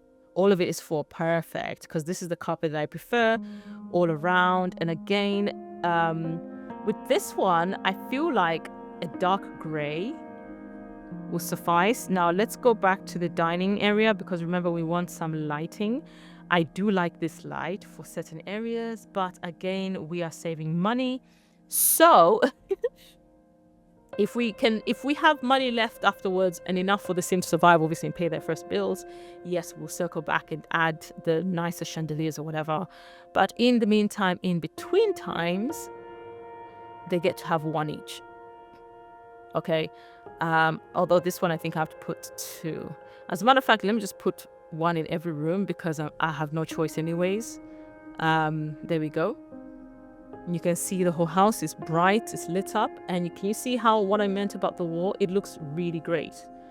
Actually, ooh, looking at this gray carpeting is not it. I need something. There we go. That actually fits it better. And then this floor actually does match, so we're good. The gray did not go. That gives me that I can do like a beige type theme here. The bedroom actually can have carpeting as well, but what will determine how the bedroom is going to be, the floor that is in the walls, is going to be based on the furniture that I can get. Because remember, the cheaper, I might not have the swatches. Now, the living room, it's kind of been decided in terms of what's going to be there roughly. So let's go ahead and entertain the living room area. We're going to start with the sofas. As always with the living room, to be honest, I'm going to be placing the television towards this side. Although I still want to put a window this same side, but I'm still going to place the television towards the same side. So this is definitely an outdoor. So that's not going to work. So the cheapest one is this one. What's the price? 180. That's a huge leap. 180 to 215. And then the living chairs, what's the cheapest one? 120, 150. Okay, let's go back. Okay, so since we are going for this whole vibe, wait, what? This? Yes, that's the vibe that we're going for. That is fun. Where's the bigger version of this one? Is it that one? Yeah, that's that one. It's how much? 290. Got it. So let me put the grid back so I can see what I'm doing properly. Okay, we can bring that actually right here. To be honest, we don't even have to have many chairs around. Is this the same? Yeah. Literally just place it like this. Do I want another this side? I'm not sure. I'm actually gonna go ahead and get the television now. Oh, the TV. This is the tough part, guys, because TVs are not cheap. 2,000. That's gonna eat half the budget. 500. So we will have to make do. We could even get the penguin because I feel like it's cute. Because they almost fun 5, 3, 2. Oh Lord have mercy. Okay, let's get the stand, the TV stand. So this is the cheapest one we can get. Pretty ugly one, unfortunately. It's kind of chipped and everything, but it gives it that rustic vibe, I guess. You got no choice. And then we're actually going to get the black one. Here's the thing though, if you do not like your TV being small, there you go. Using the bracket key, you can make it ever so slightly bigger, and then your sim suddenly has a slightly bigger TV, even if it looks like it's from the 60s or 70s or 50s. And we are going to then add perhaps like a little plant. Let's find the cheapest one that's tall. There we go. You can come right there, because I feel like, yeah, it adds a bit of something there. Let me bring that back. Let me bring this here like this, because I feel like it doesn't make sense the way I initially placed it, because the sims can kind of come through there. And I actually am going to get a rug because it's a must. Not that this is the cheapest one, but funny enough, it always does the job. I just have to find the right combo of colors. Okay, this will have to do, which is still fine. I mean, adds a bit of color to the living room. Let me see if I choose the black one. Let me see from, bird's eye view. Thank you. Actually, this is definitely better than the other random colors. I feel like that is actually better. Okay, so we still have to put windows, which we haven't. We still have to get into the dining. So right now, I'm actually just going to put all the basic stuff. Remember, if you've actually, obviously, if you're a beginner, you haven't seen what the other houses. Trust me, this is already a better looking house than what you would get when you first get into the game. Okay, so I am going to go to the dining area. I just need a table first. Okay, these are the tables? Really? Okay, let's see. 245. No way. How are the long ones looking? Okay, 220. Good. Because this is what I'm after. I'm literally after something that's like this. And then the chairs that go with it. Certainly not those. I think it's these. Yes. Yes, indeed. Now the problem is, obviously, this is going to cost me 200 for all of them, which is fine. And then here, in order to get that, hang on, let me see how I can make this work. There. Oh, wait. There. Yeah. That's more. Because it was off center, okay? It was starting to bother me. And then you can put like a display and plants and things like that on the corners, but we're not going to do that just as yet. We've placed what's needed to be placed. As a matter of factuality, guys, can you see here? I'm actually going to go ahead here. I'm going to use a fence, okay? So this is a little trick that I love to use. Fence, put that there because I'm trying to basically platform this, okay? So I'm going to press on that, and I'm actually going to dip this down one. Just one. That way I don't need stairs. And then I'm going to click on that. But whilst I press the control button, press down on the control button, and I go back and I line up the same section, it actually deletes what I had initially placed. So this places the living room, at least, you know, kind of like it's down a little bit, which is kind of nice. And it just adds something to it. Okay, so let's go ahead and add a platform trim. And the platform trim that I want to add, let me see, which one can I add? I think this one will probably be for the best because it kind of matches the color aesthetic. There you go. And it doesn't cost us a thing. I'll put this down so you can see. Can you see that? So depending on the color scheme that you're after, let me see. I feel like, there we go. I think that matches better. that matches the color scheme better.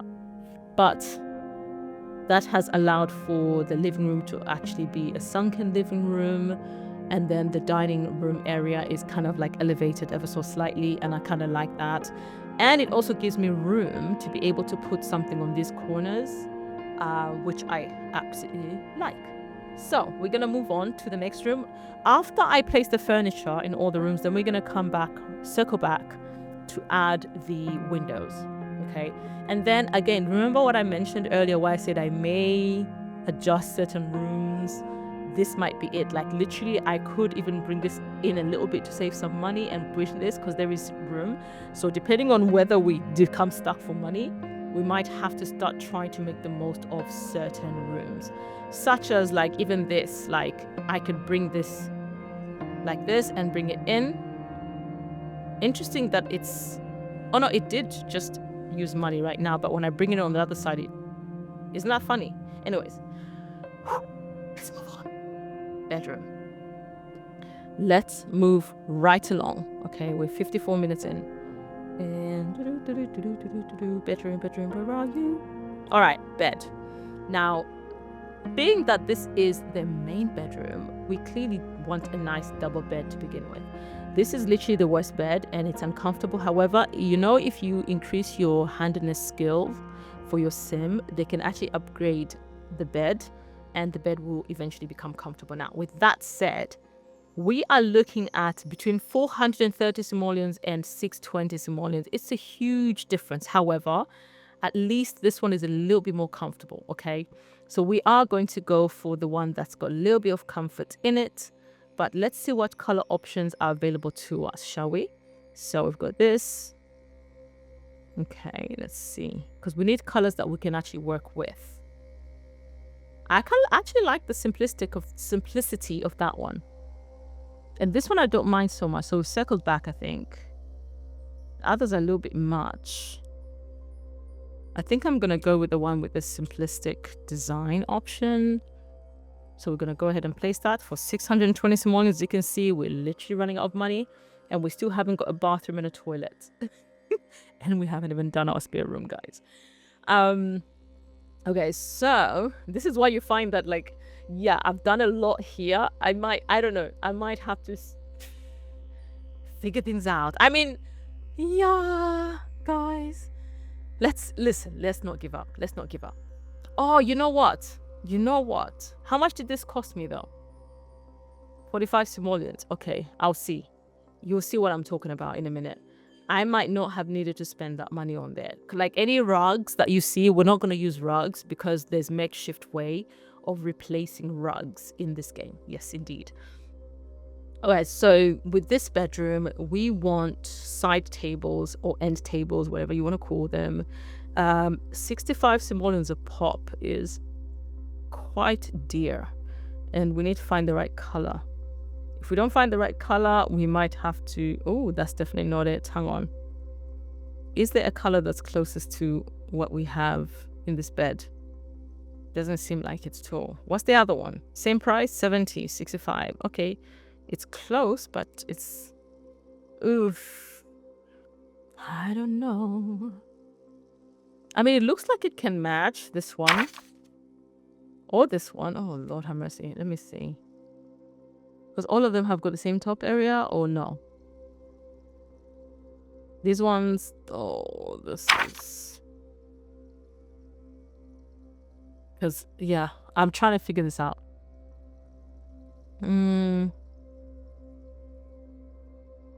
Oh my goodness. Show me something that I could work with. I feel like this is the closest we can get. I think... Wait, or is it this one? Hang on, let me see. I think it's that one. So which one is it? Okay, under the pink. Huh. Okay. And then let's see, alarm clocks. There's actually this. Oh my gosh, I did not know that alarm clock was 200 simoleons. You know how much I use it in all my games? Because it's actually functional. 200 simoleons is a no-no. We're going to take this one. Oh my gosh, and it's for the kids. This is ridiculous. Can we have 140 simoleons? You know what? Wait, we're going to have to forgo the clock for now. Let's go ahead and place carpeting, child. Let's go ahead and place carpeting. Again, I held back with the carpeting because I wanted to see first. Yep, this is a perfect match.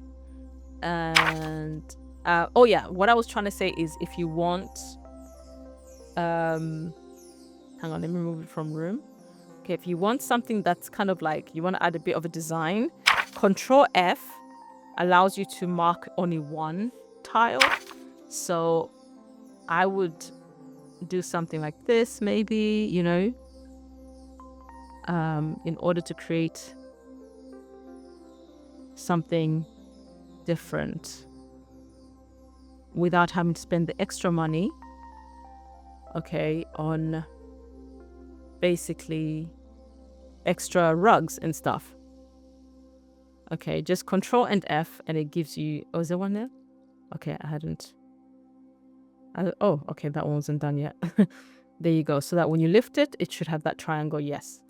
Okay, so there you've had at least a bit of a multicolor without needing an actual, you know, and the colors kind of go without needing any extra tiles or anything like that. And so that's what I may do if I need that 45 simoleons back on that side. All right, so the bedroom is not done. I was about to say it's done. No, we need to do the wall. We need the wall. Now, do I want the reclaimed wood? It's really nice though, but I don't know if I honestly do not know if I want that for the bedroom. We don't want siding. Let's see what the paint has to offer. Are we gonna make it plain? Tiling? No, I don't think tiling is a good idea. Although this kind of tiling, no, not at 7 simoleons, you're not. Not at masonry. Oh wait, ornate brick. My work, but we'll have to find the right color. I need the right color though if we're gonna do this. Yeah, none of these literally do the trick. Hang on, room by room. This is by room, but somehow it's not. Hang on, what about this one? Oh, wait a minute. This one looks like it's good, but again, I feel like this one is even better than to put in the bedroom because I feel like this belongs on the outside. So let's go to wallpaper. Wallpaper, you don't have anything for 2. This is too kiddish. My goodness. Why are you doing this to me? Because look at this. It's bringing nothing to the table. No. I refuse that. What does miscellaneous have? Let's see, maybe. Oh no, that's Martin soil. Clean room. Ooh, what is that? What's that supposed to give off? Why? It's like a dungeon? Okay, let's go back to paneling. I feel like this reclaimed wood is honestly the best one. The other one goes to 4 simoleons anyways. Paint is not really giving. I mean, unless I go for the... How far? Okay, I can't use this because this is not going to work either. Let's see amongst these.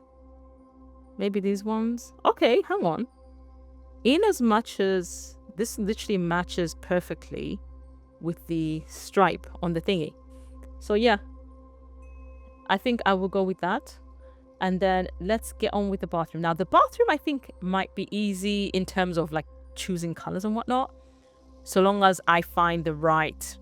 I mean, I have no choice, literally. Oh, wait. Black. Oh, wait, the black.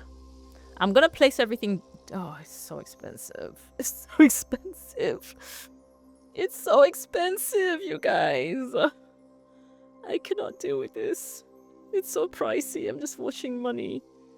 Literally.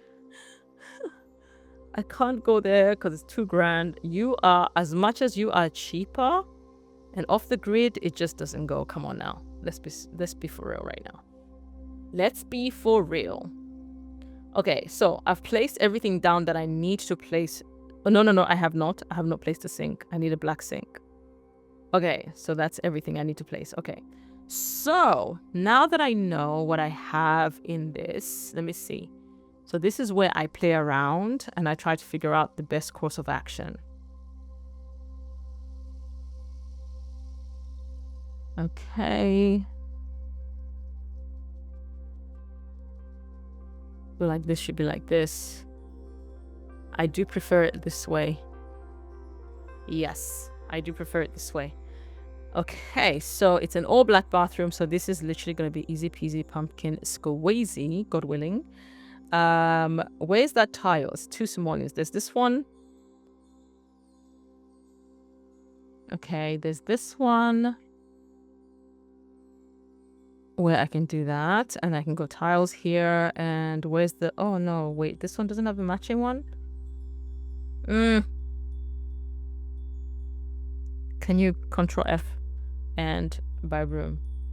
Now I can easily do that because that actually looks pretty cool, right? I actually do like that. Hang on, 4 simoleons, right? Yeah, it's also 4, because the other option would have been this one, because this one is also a very nice one. This is honestly my standard go-to because I do like the way it looks, but I kind of like, I've never really used this, so I'm gonna keep this. It's good for outdoors as well, by the way, but I do like the look of that. So now with that done, okay, I am going to now place anything else that I may need. And again, I'm not going to add all the clutter and accessories for the simple reason that the light is in there already, right? Which is good. And then I need a mirror. So how much? 50 simoleons versus, okay, I'll get the 50 simoleons because I feel like, hello. Okay, we've got the mirror in there. And I could get some rugs, but my goodness, they're so expensive. So we're going to leave that for now. Okay, so the bathroom is pretty much done. And bear in mind, guys, I still haven't added windows. This entire house has not a single window. The only light, natural light coming in into the house is from the front door and the back door. And that's it. That's it, ladies and gentlemen. But it still gives you an idea, right? Like you can literally be able to achieve a very nice, tidy house. Again, this, if you've noticed, I've used very basic standard. I've not done anything really complicated. I've not even used tool mod in order to size things up and down. So you shouldn't have any trouble placing things as long as you use the control 9 and 0 keys. And again, I will see if I can bring up those keys in edit if you are using console, okay? Because this is completely no CC. So the final room, well, we've still got the garage, but that, honestly, that can literally be filled with a whole lot of whatchamacallit. It can be filled with a whole lot of debug items. And again, this can also be the room that can be used as a computer room. So there's those options as well once your sim starts to get money, because it's not easy to try the computer. I don't think we'll be able to afford that. I mean, from the looks of things, we might not even be able to afford a we might not be able to afford a whatchamacallit, what's it called, a swimming pool that we wanted. Okay, so now we're about to add the spare bedroom. Now here's the thing, we've got a choice. Do I want to keep it a 1-bedroom property so that we have room to make it robust? That's an option, actually. But you know what? I'll do away with that room, guys. It's given us 700 simoleons back. We're going to keep it as a 1-bedroom. So I'm going to do this, which means I have the option to bring this in. I'm just trying to think how I'm navigating this because, oh yeah, actually, that's fine. And then I can actually bring this in like this. As a matter of fact, this is now making me want to... Where's the other stairs? Oh, it's facing... Yeah, so this is fine. Yeah, I'll leave it as is. This is actually fine. So this has actually given us back a little bit of extra money. Okay, so now, guys, what we're going to do next is, if you notice, we haven't added any roofing yet. We've been here for an hour. I did give myself an hour, but I'm not done. That's fine. But at least we're almost done. So we're going to add roofing. Now, roofing actually is what you can utilize to make your house look good or rubbish, okay? So we are going to start with the gabled roof. We're going to put that right there. Okay, have you noticed there's another section there? So we're going to copy the same gabled roof and then we're going to stretch it out right there. Okay, we can't use the same one twice to go across, simply because it is, well, if you notice, one takes more tiles than the other, right? The good thing about roofing is it doesn't cost you more money. So there is that nice little advantage. So now we're going to take the hipped roof. We're going to bring that to the corner, and we're going to slide that all the way to the end. As you can see, they do clip in really well. You just have to know how to go about placing them. And the reason why I am doing this with this one, here we go, there we go, is so that it can merge into that one. Okay, I can actually push it a little bit more in, but you have to be careful not the sharp ends not to show, especially when you place the trims, okay, the roof trims. So now, if you've noticed, this is already looking quite decent, if you ask me. Now here, you've seen where we placed these pillars of sorts. I am actually going to go and I'm actually going to place this to turn them around. Right, by the way, it's the arrow keys, so I'm just turning this around with the arrow keys. And I am pushing this out this way. Hang on. Oh, it's come out too much. Okay. I'm trying to figure out a method that I can use. And I'm hoping it will work. So I'm trying to see. No, it's not going to work. So I am going to get rid of this. Just delete. And then I'm going to take another one of these. Okay. Bring it here. And then bring it across here. Now, you see, it's covered it, but I don't like the way it's presented itself on this side. So I'm going to stretch it out all the way out. I might have to bring it in. I think it will still reveal the thing. Yeah, it still will. So that hasn't done the trick. So I'm just trying to think. You see how it's covered it on this side? Honestly, that's what I want this side too. Now, why isn't it working so well? Okay, hang on. I might have to do a bit of improvisation. Let me bring this in. Press the shift key to only bring in one side. Although it didn't need that. Oof, that's annoying. Hang on. I have to figure this out. Remember the issue that I had? I think the issue is the fact that of how I positioned it the first time. So this is where now we go back. Because I did say I'll come back to it if need be. And it seems I have to come back to it. And coming back to it means bringing it all the way here, because I feel like this is literally where it's supposed to be, which means even this one is supposed to be here. Crazy but true. Actually, it still works because it still acts like the garage door is holding onto something of sorts. I don't like it very much, but I think it will do, to be honest. It will do, because I think when we add the roof trimming, let me just test it out, because you can add roof trimming and it actually goes there too, as well as up. You know, that's a thick one though, because I don't want that on there. There we go. And that kind of adds to it. And if there's color to it, you're able to actually gain, yeah, it does add something to it. Anyways, let us continue. With the roofing, honestly, it's a little bit of trial and error.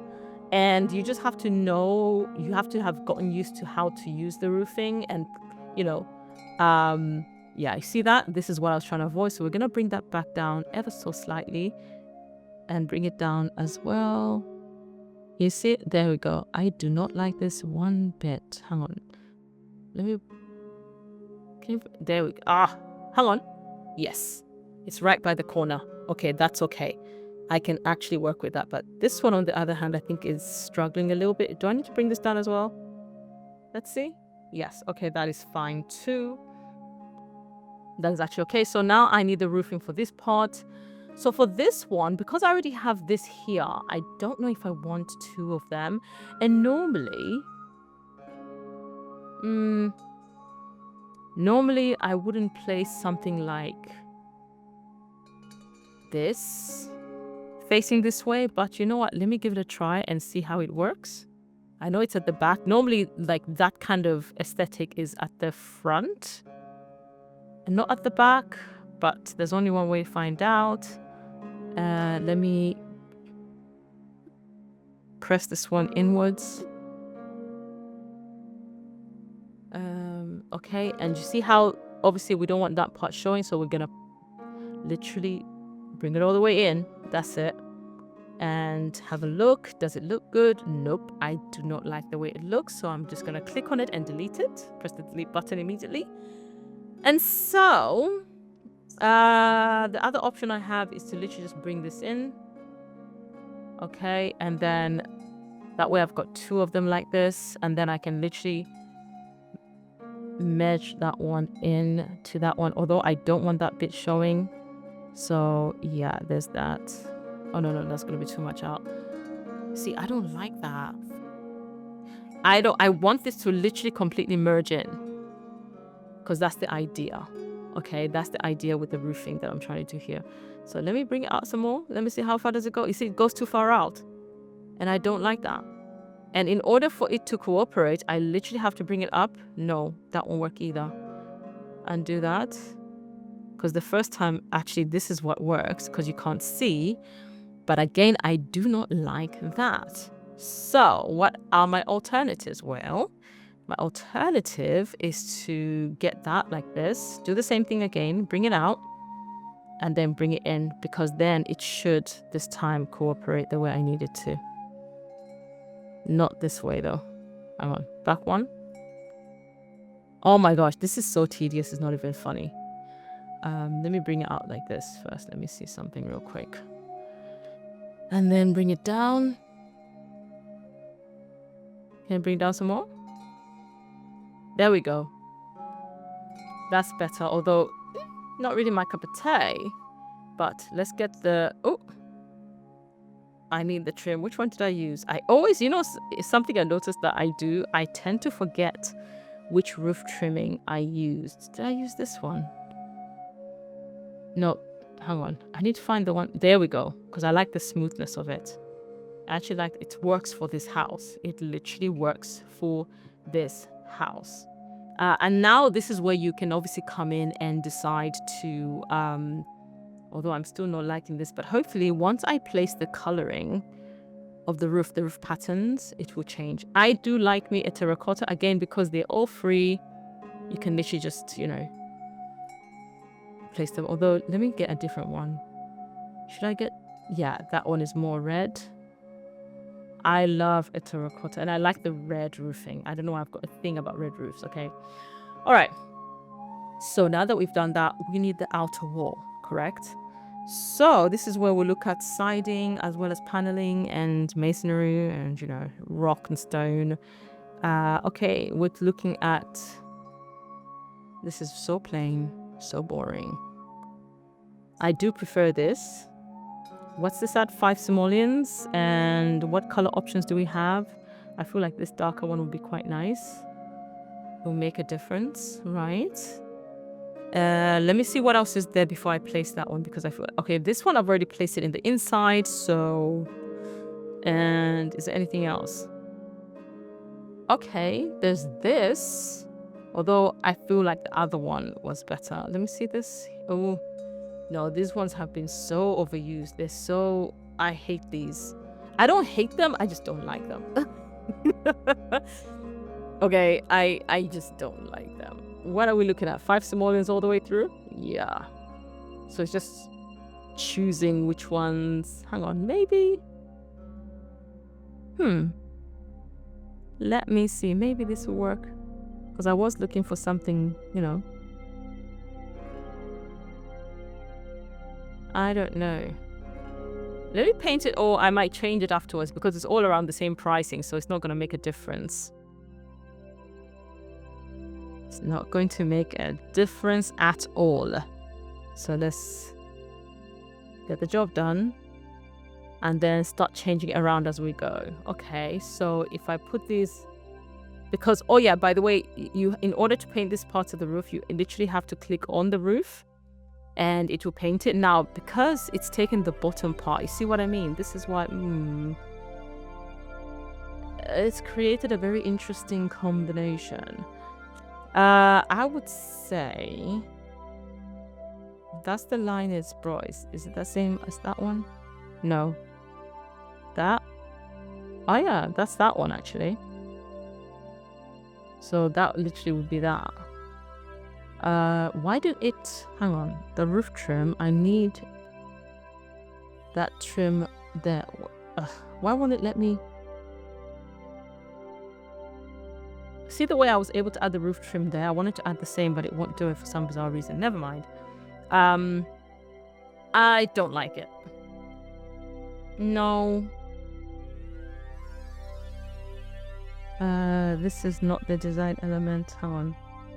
I do not like it one bit. So let me go back to, because we've got this. That's actually quite nice. And the colors, when you do get them right, they're actually quite good. So let me do that again so I can actually. Oh, no, green one? I don't think so. Red. Ooh, wait a minute.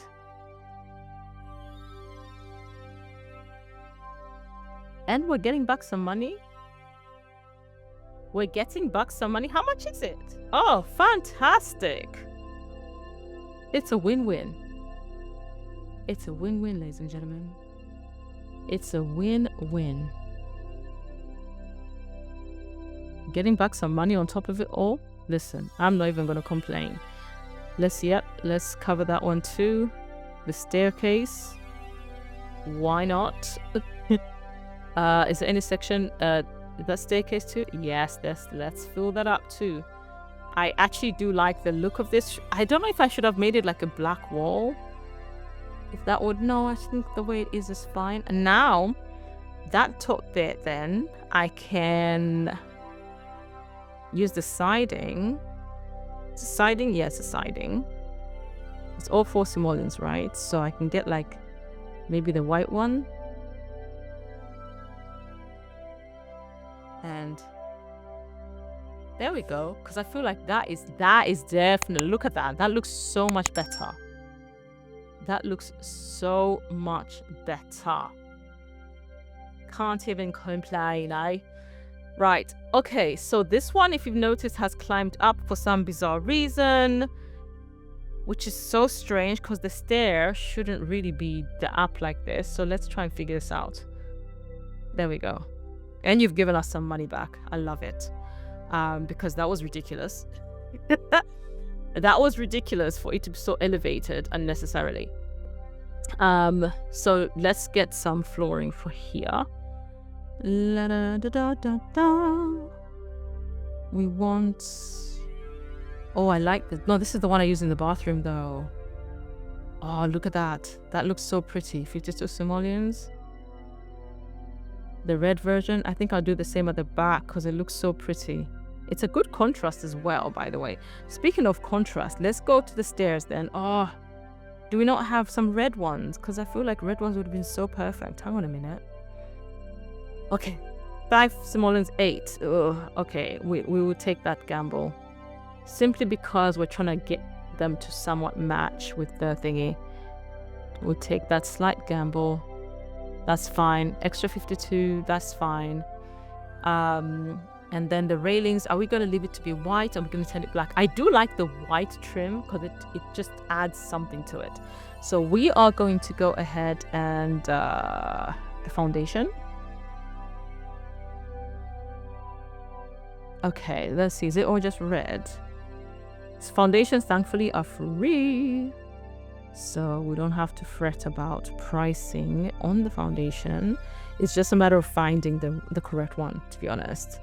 Are there none that kind of match the color for what we've got? Oh, I don't like those things with the thingies. What about you? That does not look like... Oh, that... Wait, is that even... Okay, see, that's way too much red going on, I feel. Hang on, let me see. Let me see. That's a brown. That's supposed to be orange? Okay, that red doesn't quite match. That red feels like it's it's overkill with the reds. So I wanted something... Let's see, that one. Oh, wait. But then again, the white is fine if I have the right one. Yes. In that case, then let me get this one with the white top. But again, I don't like the idea of... Oh, Lord have mercy. I need it. It's way too much colors going on, and I'm trying to avoid that. I'm honestly trying to avoid that. So let me see here with these. again. Is it a plain? Hang on. Ah, here we go. That's more plain. That's more simple. Okay. Interesting. Okay. How about that? The white one. I feel like the black trim is actually not bad. It's actually not bad. Okay, we've still got 2,000 simoleons remaining for your sim. So, and we still have obviously windows to place, which is going to eat up quite a decent amount of money.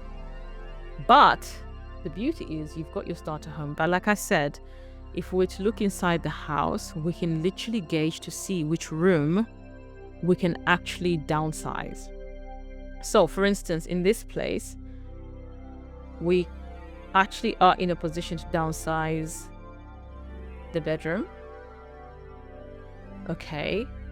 And the funny thing is I've not even needed to change this, although actually let me just try something real quick for the sake of Control F. I wanted to, oh, there we go. Hang on. I'm just trying something out for the sake of it.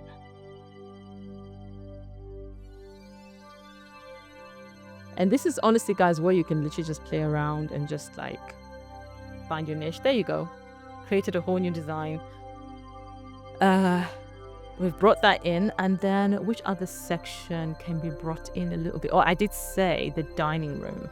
So the dining room I'm going to bring in because, yeah, it's not necessary. Okay, and as a matter of fact, I'm gonna push this forward and I'm gonna push this. So that's literally bought me some extra money. But you know, oh, not you showing me the, can you please build a wall here? Thank you. Obviously this is because of the platform, because it's platformed, but it still works. You see what I mean? The sim wouldn't be able to come around this way anyways, so I've kind of worked it out accordingly. So let me move this ever so slightly, because the sims can actually still, but although I want this like there, if that makes sense. There we go, because that way it's still, everything is still fully functional.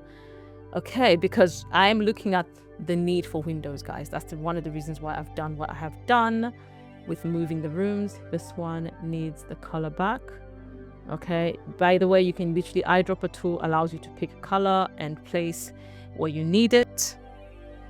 I've not needed to move the garage. Yes, I can choose to completely get rid of it, okay, right now, in order to save even more money. Okay, and by choosing to do that, all I have to do is this. Get rid of this, because I don't think we're going to be able to put anything in it anyways. And then I'm literally going to completely move it there. Now, the good thing is it's moved with everything except for the garage door, and that's okay, because the garage door is the easiest one to put than the other bits and pieces that I had to fight with, if you recall. So I just have to find the right angle and make sure, okay, there we go. I think we are good on the garage door. It's against the wall somehow. Yep. In hang on, let me see, because too much and then it, yeah, it kind of clips through anyways. So yeah, we've still got our garage door, and we can still, let me check that everything is okay in the inside of the house. Yep, because nothing else was moved. The only thing, remember, that I have done is bring the garage door and actually gain us a little bit of extra money. So I just have to cover that. And then in the foundation as well, it's that bit as well that I just have to kind of fix again. This I used literally, and then the roofing. All right, guys, remember the roofing gets affected. With this one, I'm literally just going to move it like this. And now this one, because this part is still as is, I have to move this one. Let me move it all the way, because this is that now, right? So this one, I just have to move it to match where it's supposed to be. But This one now is the one that's kind of got a mismatch of a situation. So let me bring it in. This comes out like this because that one is as it should be. And now because this one is like this on both sides, I do not want it to be like this. And actually both of them, to be honest. So technically this is what I want for both of these. So I'm going to, have I copied? Good, good, good. Turn it around. Okay, bring it all the way here. And then just bring that one in till I find the actual, yep. There we go. And then this one, copy it as well. Turn it around. Bring it in like this. And then bring it all the way in. Okay, and then I can actually bring them up a little bit because otherwise it doesn't make sense. Do the same with that one as well. Now the idea is to bring that one so that it kind of almost looks like it matches. And I need to bring that one down ever so slightly, yes. Yeah. Then this one, I cannot stretch it out for the simple reason that, I feel like am I working this from too far? Control Z. Hang on. There we go. Roofing is a pain. I will tell you this much. Hang on. I'm trying to figure this out. Since I've made changes. See, this has changed. Hang on. Do you know what? I'm going to get rid of like all of them. I'm starting the game. Because it's changed a lot. We've got a lot of like shapes going on here. So, get to the roof. I am going to start with, I'm just trying to think.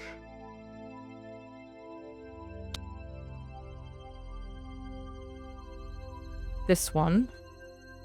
Turn it around. Okay, it literally fits perfectly there. And then this one here, I feel like I should have this one here. I know it's a bit of an odd one. It's an odd ball, definitely. We're going to trim it in, shift, and then bring that in from that side. Okay, bring that down so we can literally, because it's doing too much. Like way too much. But I can actually bring it all the way across, interestingly enough, even if it's doing too much initially. And then, which means it allows me to bring this one in like this. Although, hang on, no. I don't like that. I do not like it when things are asymmetrical. Although, which means I can actually bring that one in like this, but bring it in further down because then it matches. Yes, that's the kind of thing I'm looking for. And then for these ones at the back, I can hang on, let me see what's going on. Okay, it's on this side, it's on this side. Okay, with this one, I can actually utilize this, turn it around. Okay, turn it all the way around. Bring it like this. And move it forward like this, because I don't mind it peeking out a little bit to the front. To create a different style. And then, this one, I think I'm going to try and use that one, because this one is just completely, seal it. And bring it forward like that. Okay, bring it down. Okay, and I need to find a way to make all of this work, guys. Although, did I want the back of it like this? I don't think I did. So let's delete that. Let us bring that one. Turn it around. Similar to what I did with that one. Yep. Now, with that said, now it's making me question this one here, where I think I may... I'll delete that. But I will actually take that and bring it in like this, since I've already got one side that's like that anyways. So how far can I go? Let's see. It's as far as we can go. Yeah, well, yes. Okay, bring that down ever so slightly, and now I want this one to go right in there because we need it to kind of like merge. Please, thank you. Oh Lord have mercy. Go down some more. Thank you. Okay, yep. We're getting somewhere. We are getting somewhere. The roofing is looking pretty decent, if you ask me. Yeah, I'm actually happy with that. Now, this part here, I do want... Oh, I forgot that we had an extra bulb. I do want a roofing, like, actually up here. So this is where this one comes in. We're going to turn it around. Just like this. Bring it out. Yep. Bring it in. Yep. And bring it all the way down. Because I want it to act like an awning, basically. That's the idea. And then we're going to bring this in. We're going to bring that in. Is that in? Yes. I want it to act like an awning of sorts. That way it kind of covers, and I can literally put a pillar of sorts here. So I can even choose, and by the way, I am able to copy and paste pillars that are part of debug because of Better Build By. It's not possible, unfortunately, to duplicate debug items when you don't have Better Build By, which kind of sucks. Again, in my opinion, I feel like these are all elements that should have been part of the game naturally, you know what I mean? Because without having to live the struggle life as a player. Okay, let me bring that one in here. There we go. Get them to be comboed. Oh wait, it's not precise. That is hilarious. They're literally not accurate. Come on, get it together. Oh, this is so hard. Like, getting precision is so difficult.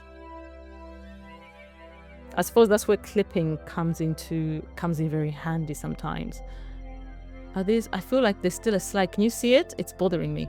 Hang on, you'll see what I'm talking about. Oh gosh, I think I'm never gonna. There. Maybe this. Nope, it feels like it's slightly off. Girl, you're not going to get it right. I don't think so. How's that? Ah, there you go. I got it. Just when I told myself I won't get it right. This part I don't mind so much, you know? But this is definitely a better roof. Definitely a better roof. Obviously, if I wanted to, I could do stuff like this. Okay, there's this option. Because there are people who have, you know, and I could literally bring that over.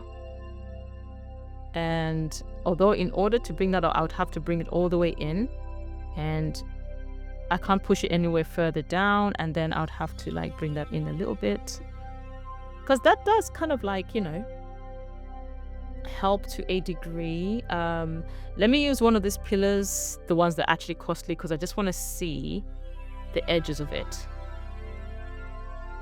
I want to give them back simply because they are costly. But I want to use them as a focal point there for that, so that I know where to put what. But it also gives you an idea of what you can do after you place everything. But because we want to use the ones that don't cost us money, we're going to get rid of these, because 45, that's nearly 100 simoleons each. We're going to use one of these that are similar to this, or even this exact ones. If we're going to try and maintain the aesthetic, if I'm going to be honest, because they do kind of sort of clip on the corners, so that's the plus. And then it's just a matter of making sure when you raise it up, it's, you know, on the right position. So there, and then just Control 9 up and make sure it's literally aligned with the other one, and there you go. Then I don't have to pay an extra 45 simoleons for it. So I haven't painted the roof, hence it doesn't seem that great right now. And again, the same thing that I did here, I can literally do the same thing here. Wait, do I need to turn this around? I think I do. There we go. Okay, same situation. I think I have to bring that in probably about this much, and then bring it in that much, I think, maybe more. Yeah, for this one I think more. Do I need to, because I feel like with this one, let me bring it out this way. Oh, I don't like the way it looks on this side, to be honest. I would rather it was like completely in, but I feel like it's not gonna look great because like hello. Which means it's reached its edge. So being on the edge like this is probably the best bet for this one. And again, like the others, just literally, this is why I was thinking about the other one, like whether it was worth it to, hang on, let me bring this up, let me see, bring it all the way up. Okay, it touches it just about, but the other one obviously will have nothing to touch because I haven't got a roof there, but I know roughly where to end it. It's there. So if I was to bring anything forward onto this side, it will be like right there. And then I have to bring it a little bit in, I think. And ooh, ever be so tiny. Oh no, but it actually kind of sort of works. It low-key works. It does the trick. It actually does the trick. Who would have thought? And we still have 3,500 simoleons left, guys. So now we want to get back the paneling that we removed earlier. We took the white one, right? So, and because with roofing, it literally doesn't charge you for it. So you are technically good on that. And so let's now get the roof pattern. We had the terracotta, we had that one. Okay, see, that changes everything. See that? And yes, I can see the trimming is still a little bit off, but it's okay. We're about to fix that. Is it this one? Is that the smooth one that I like? Yeah. Well, that are not generally, but I like for this house. It works for this house. That's why I like it. Let me see if there's anywhere else that needs a trim to be added to it. Obviously, if I added the bigger trim, this is what would happen, but that would not look pretty, to be honest. So it's best to leave it alone. Best to leave it alone. Let sleeping dogs lie, as they say. Okay, let me see. Okay, so now let's go to the terrain tool real quick, because if you notice, we did move something, right? So let's go back and literally bring this in. We did move the garage door. And also, by the way, when you have activated live edit objects, you will find also cars. If you notice, the game does have cars that move around. You will find cars. Now, here's a little trick, guys. For those who are struggling in order to be able to find like a car that they can be able to, you know, like a car that, oh my gosh, I realized that my desktop audio was off this entire time. So you literally can't hear anything until now. But for those who need cars and you can't find them through your debug, I do have a room where I saved all the base game vehicles. And you can just download the room. When you download the room, if you don't have the space on your lot, just go to the basement, right? Literally go all the way to the basement and place it there. And then just get the cars from there and size them up, because I did size them down in order to fit them into one small room, and just size them up a little bit, and then you can be able to get the cars there if you can't access them through debug. Okay, and this is applicable to people who are on console and people who are on PC and Mac. Okay, obviously because of Better Build Buy, I have access to the vehicles, so I'm gonna go ahead and I'm going to place do not dare. Oh, this one actually is perfect. Look at that. It's a nice and so shiny, so glistening. But this gives you an idea, right? It literally gives you an idea of where you can be able to place your car, your vehicle. And the house, honestly, so far, looks decent. All right, shall we go ahead and add some windows? Because we're kind of overdue for some, right? we're somewhat overdue for some windows and possibly curtains, but we may not afford curtains, to be honest. So let's go ahead and go to the windows. We are going to try and find the cheapest windows we can get our hands on. Let me see, 25, 25, 25, 25, 25. Good. I like the fact that all the way up to here, these are all 25 simoleons. So we literally, this should be, yes.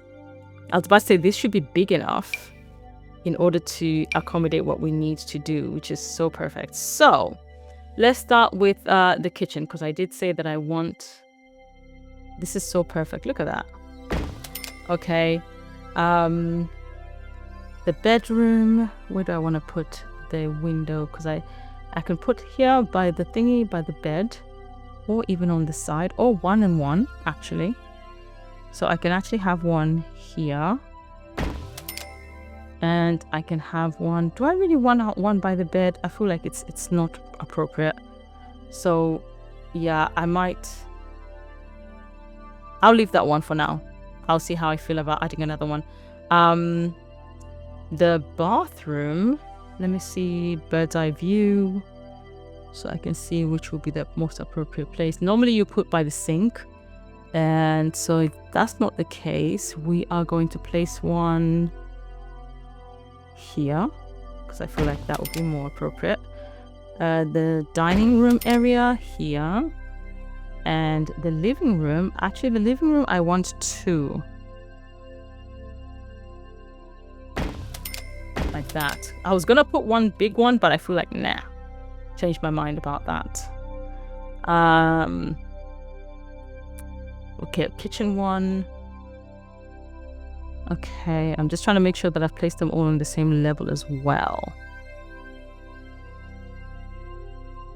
Bedroom one, kitchen one, anywhere else? I mean, I could put some by the corridors, but do I really like here? You know, these thin ones.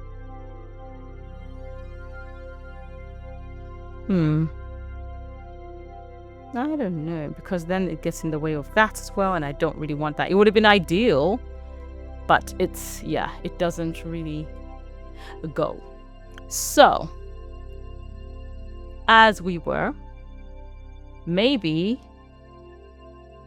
the dining ones, I could change them and do that and place another one right next to it, and then get rid of, did I just place, oh my gosh, I was trying to get rid of it. Out here placing unnecessary. There we go.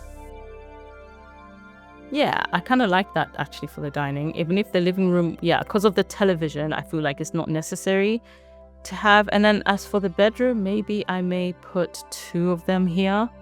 So just like one like this, and then the next one right next to it. There you go. See, this is why I prefer to put the escape to press the escape button, because of what just happened, where I ended up accidentally placing one where I didn't need to place one. Okay, I think I have placed them all properly where they're supposed to. So now we're gonna go indoors. We're gonna grab some curtains. Some curtains, please. In hopes that we have enough shmona. 70 simoleons, woohoo. What's the cheapest one? 50, okay. So the cheapest one for 50 simoleons, which is like the blinds, those ones obviously are ideal. Yep, for the kitchen, places like the kitchen, which is, and the bathroom. The bathroom, have got a black one? No, that's fine. It's black and white anyway, so that's okay. We can actually get away with putting that one there. And then these ones at 60 simoleons. The good thing is they come in all kinds of colors. Let's see if we can make them work. How small are they? Oh, they're quite small. Can we make them bigger? Oh, how big do they get? Oh, they get really big. Oh, they get really, really big.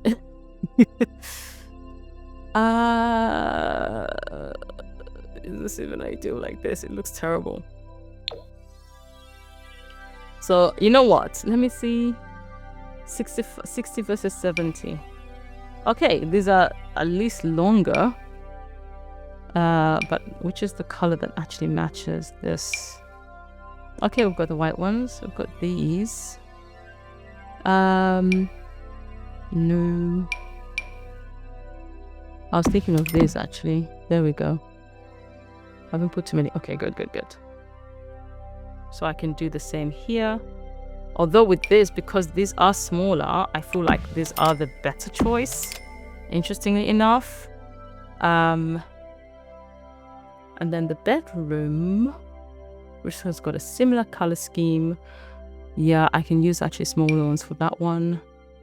So this is actually fine for you. Which room is left? I've done... Okay, that's all the rooms then. Bedroom, living room. Perfect. There you go, without breaking the bank. Actually, no, we have used a little bit. Oh, I was meant to do something there. Hang on, I'll come back. Let's see. There we go. There we go. As for this alarm, since we did move things, it belongs right there. Okay. So here, let's work with this. We have this. It has to be the same because it's what matches. And as for this, it has to be the same because I like hello. As for the plant, now this is where I think I may try to look through debug items, because sometimes it does have some nice plantage that I can even place indoors. Yes, indeed. Let me see how far. Okay, that one's going to go through, so we don't want that. Oh, that's a 2-tile one as well. I want a 1-tile, although I may have to make it... but then again, it makes it so much smaller, and I don't want that either. All right, let's carry on. Let's carry on. Let me go to debug real quick. I just want to see what's in debug. Let's see what's in the debug area. Oh, I've pretty much gone through the debug area. Okay. Take me to the outdoor plants. Give me the flowers. Because things like this, there are certain things for me that I know that I can get away with using inside the house. That I've been able to, like, that are meant for outside, if that makes sense. Not that one. Not that one. Hang on. See, I like this. But again, this is one of those things where maybe Control 9 and then bring it. Oh, it's literally it's lipping itself to outside. The idea is I wanted it to come, but that's not going to work, because if it's going to keep jumping on me like that, it's not going to happen. Okay, here's something. Why does everything keep trying to like lip itself to the outside? It's hilarious. Okay, so let's see what... Oh, where... I honestly want to know where they're all going. Where are you even going? Let me put all the walls down. Then put all the walls down, because I'm curious where... So now you want to stay stable. Like, are you serious right now? Okay, so now you want to cooperate. Okay, there we go. That wasn't too difficult. Now, I do like the fact that I've put this, but I hate the fact that they don't have color. So now we have to find some plants that have actually got color. Now here, if you notice, these are not even like... These cost money. That's what I'm trying to say. These actually do cost money. You see, every time I... Oh my gosh, maybe if I do it from this side? I think so. Do you know what? That brings me to... Hang on. Bring it up. There we go. And then do the same, because, yep, these ones are actually costing me money. They're costing me a bob or two. However, I do like... Are they clipping outside? Or no? Let me see. No, they're not. I love it.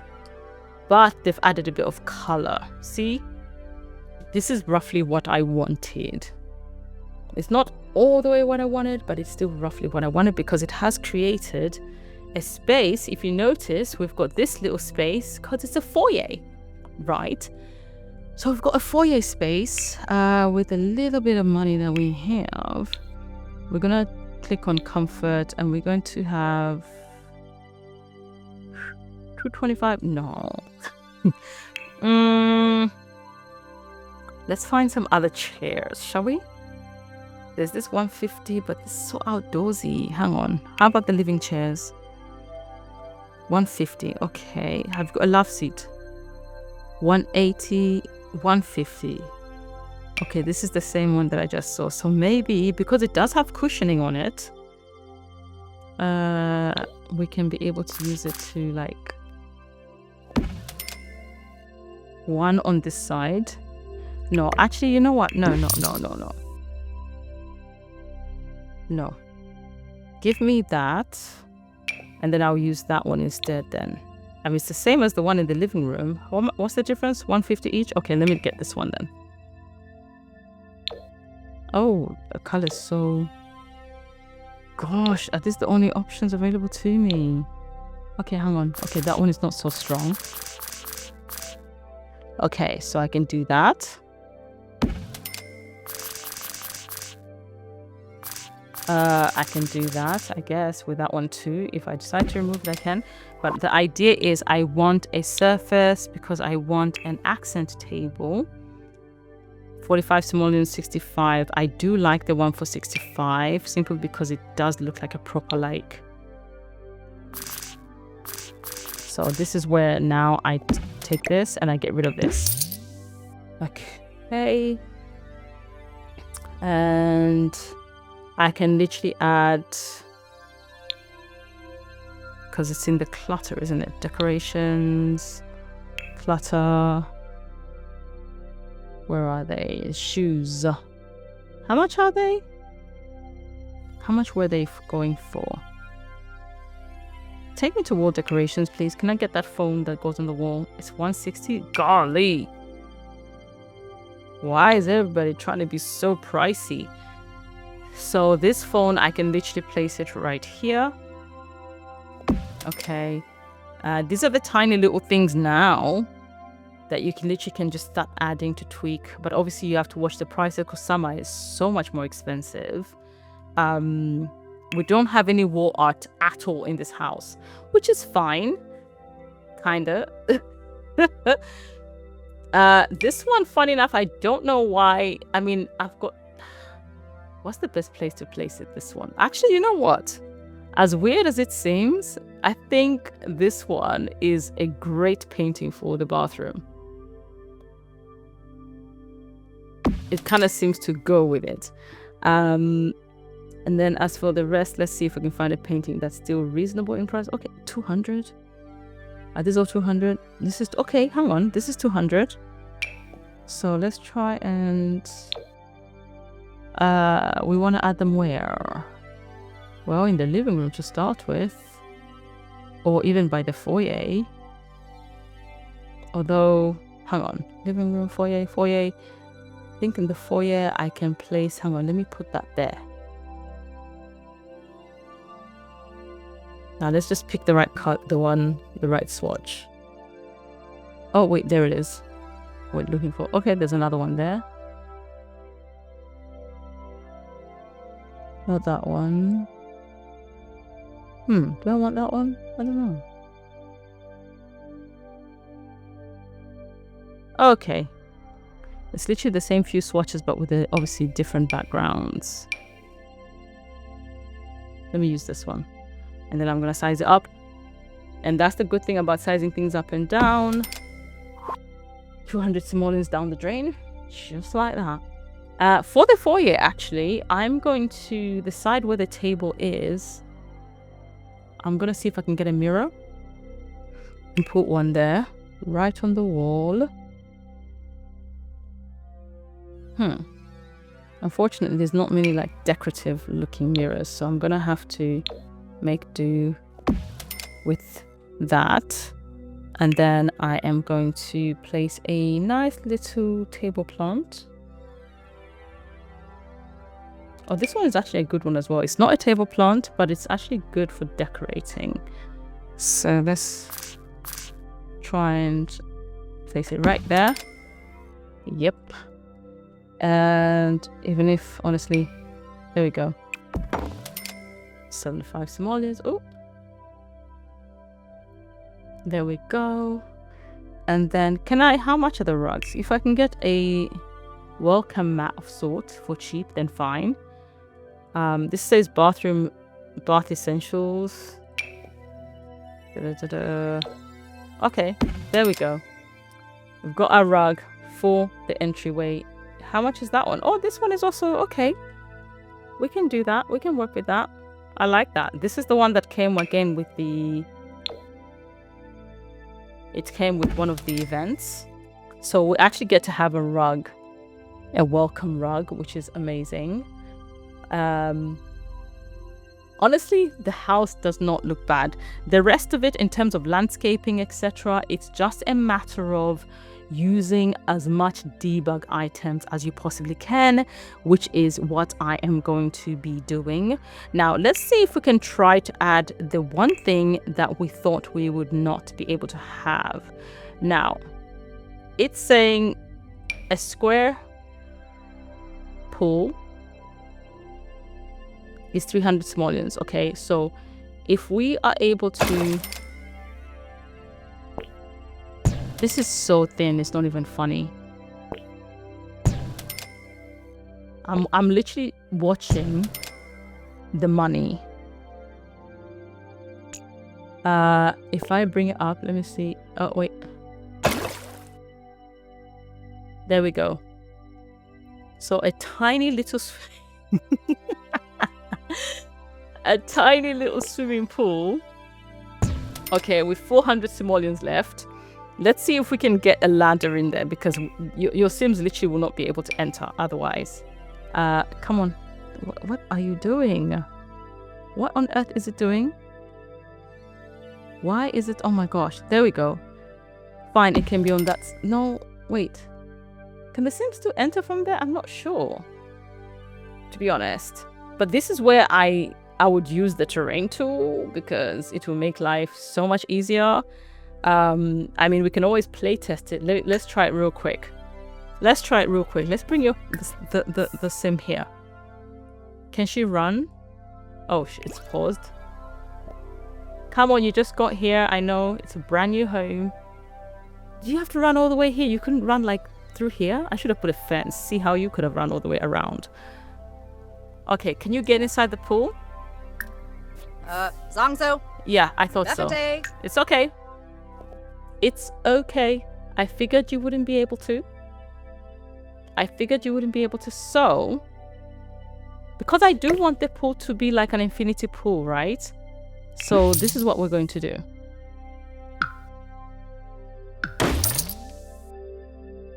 We are going to add that. Hang on, did this move because of... Hang on, I feel like this... Yep. They moved because of the swimming pool. I was thinking, wait, something's different. The pillars moved. This is so ridiculous. Guys, nobody asked you to move. Okay, all I have to do is press control and literally 0. And it brings them all the way back down. Control whilst I select it. And there, we've got it back the way it's supposed to. Now, if I do another play test, can you swim? There you go. So she's going to go up there and she's going to enter from there, which is not a bad way. So this is how, guys, you can create somewhat of an infinity pool. There is a way to like actually make this transparent and add a waterfall. There we go. She's in there. All right. So let's go back into build mode. Okay. And we are going to add to the foundation because, hello, we need this to be synchronized. Where's the foundation that I used before? I'm trying to remember, because it is the right... Hang on. Okay, if we'll take that... Okay, I was gonna say, like, why is the foundation not working? Hang on, let me just do this, because if I can't find it, it will find me. There we go. And then I can actually go to the pool and get the pool trim, which is also free, by the way. I can actually get a red one, if it will let me. My goodness. Nothing to change. Thank you. There. Because I feel like it kind of matches the staircase and kind of adds to it. It makes it more interesting. And then it's already a deep pool. You can see it's got a tall wall. so I don't have to change that. And then if I want to change the color for the pool, I can go ahead and do that, although I feel like, yeah, there was nothing for me to change. If I go down this way, I do have the option of literally changing. Hang on, can I? Which one is this one? Ah, is it you? 2 simoleons. Okay, so let's go to the tiles. So I know that the tile that's there is, I think, this one, which is at 2 simoleons, but I do want something different. So sticking with the 2 simoleon theme, I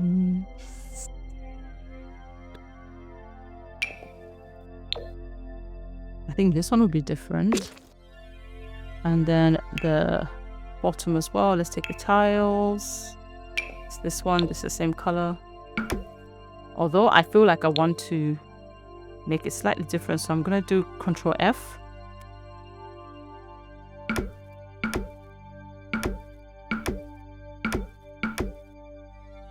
And just create something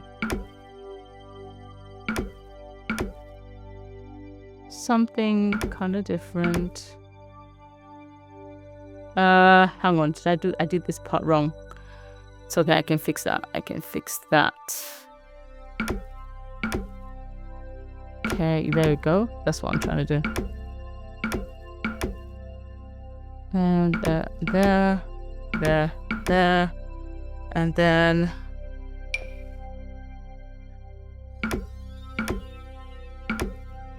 okay, take it back to that one. There we go. There we go. Now, obviously, I can't repeat the same thing. Let me see with the pool items. Although I feel like I can't afford. Oh yeah, they do cost quite a penny. They do cost quite a bit. And I don't have any outdoor lights. So I will add a couple of outdoor lights, but I will get them from here. Goodness. I need... Is that the cheapest? 45 simoleons? Yep, that's the cheapest I can get. So we'll put one right there. And we'll bring one right here. And we've got our outdoor lights, because that way at least, let's see. There we go. There's some lighting. You can still see the pool. And you can still see the front yard. That is the idea here. So now the next part, guys, I think I will speed through this part because I've literally been narrating every step, so you can see how I go about, like, obviously selecting my my pricing of everything. The next part, honestly, it's literally going to be 100% debug and live edit items. I'm just going to be like wandering around, so I'm going to pretty much speed through that. But before I do that, actually, I'm going to go ahead and select that, and I'm going to go to the ceiling. Oh, I can't. You see that? It costs money. So I was about to add some ceiling, but we're going to have to do just proper grout on the ceiling. But if you've got the extra money, you can literally add ceiling so the roofing looks even better than it standardly, comes with the game. And let me go ahead and just fix the lighting because they're not centered anymore. Oh, escape. I just want the light bulb. Thank you. There, and then that one as well. And then this one is fine where it is. This one needs to move to there, I think. The kitchen one doesn't need. The bedroom one does, because I did move that one too. And okay, so far, I would say, remember, we had 17 grand, right? Because we already used some to buy land. And out of that 17 grand, we have been able to make this house, which I think is not bad at all. Let me quickly just check something real quick. I have to push this through. Actually, that's not bad. That is not bad at all. Let me also check one thing. That's the beauty about once you've... look at that. Although I can't push it any further this way. Although I don't know if I like that very much. I don't like that. I can see a little bit of that there. Let me push it back, maybe up to here. I don't know how I feel about that. I mean, the other option is to literally let it sink in completely and let it, so that, yeah, I think this is better because it was just being a bit of an eyesore. So this is actually a better plan because this looks smoother. And even if this comes through there like that, it somewhat still works for some bizarre reason. And then as for here, let me check. Of course, I forgot to bring these ones down because these ones are still literally up here. So again, grab onto them, bring them back where they were, and then Control 0 to bring them down so that they don't look awkward. Let me see how far. No, up a bit. There. Do the same with that one as well. Bring it and 0. Because it was looking a little bit to the awkward side, I must say. Is it up a bit? Yeah. There we go.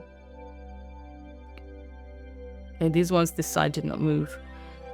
So, yeah, we've got a pool that works. The fact that we've been able to squeeze in a swimming pool, I think that's a plus. One thing we did not do is add a barbecue, but I'll see at the end after I add all the terrain tools to see if I'm able to actually, I don't even need to see. Let me see. Yeah, I can't afford any of them. How much? $650. That is why.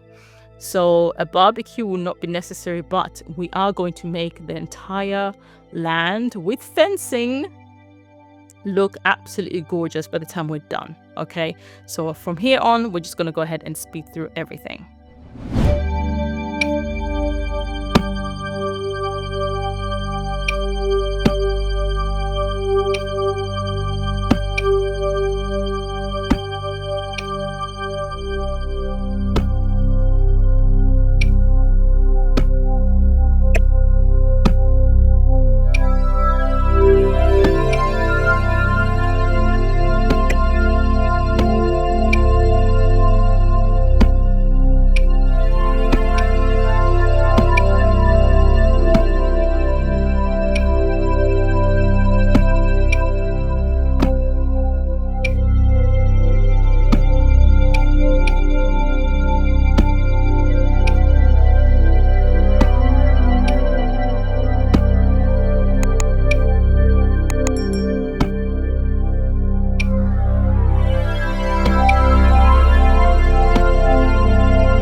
Okay, so after you have completed populating the whole place, I would say what you are actually seeing on the screen right now is I'm going through all the different lot types. I'm looking at the lot sizes because I'm preparing to start populating Newcrest with other lots so that actually we can have builds rather than empty lots all around. And they do vary. Okay, we've got sections that have got 40 by 30, 15 by 20, 40 by 50, I think, and so a variety. And so at this point, I have gone over into the gallery in order to narrow down all the base game lots that are available to me. So as you can see right now, I have selected the category for lots, and then I have gone ahead and I'm looking through the type of lots that are actually available to me within a base game. And then here, rather than showing all, where it literally says show all, where it shows all the different DLCs in terms of the lots that are available for me to download, I want to narrow that down to show base game only. That way only the base game lots are actually available to me.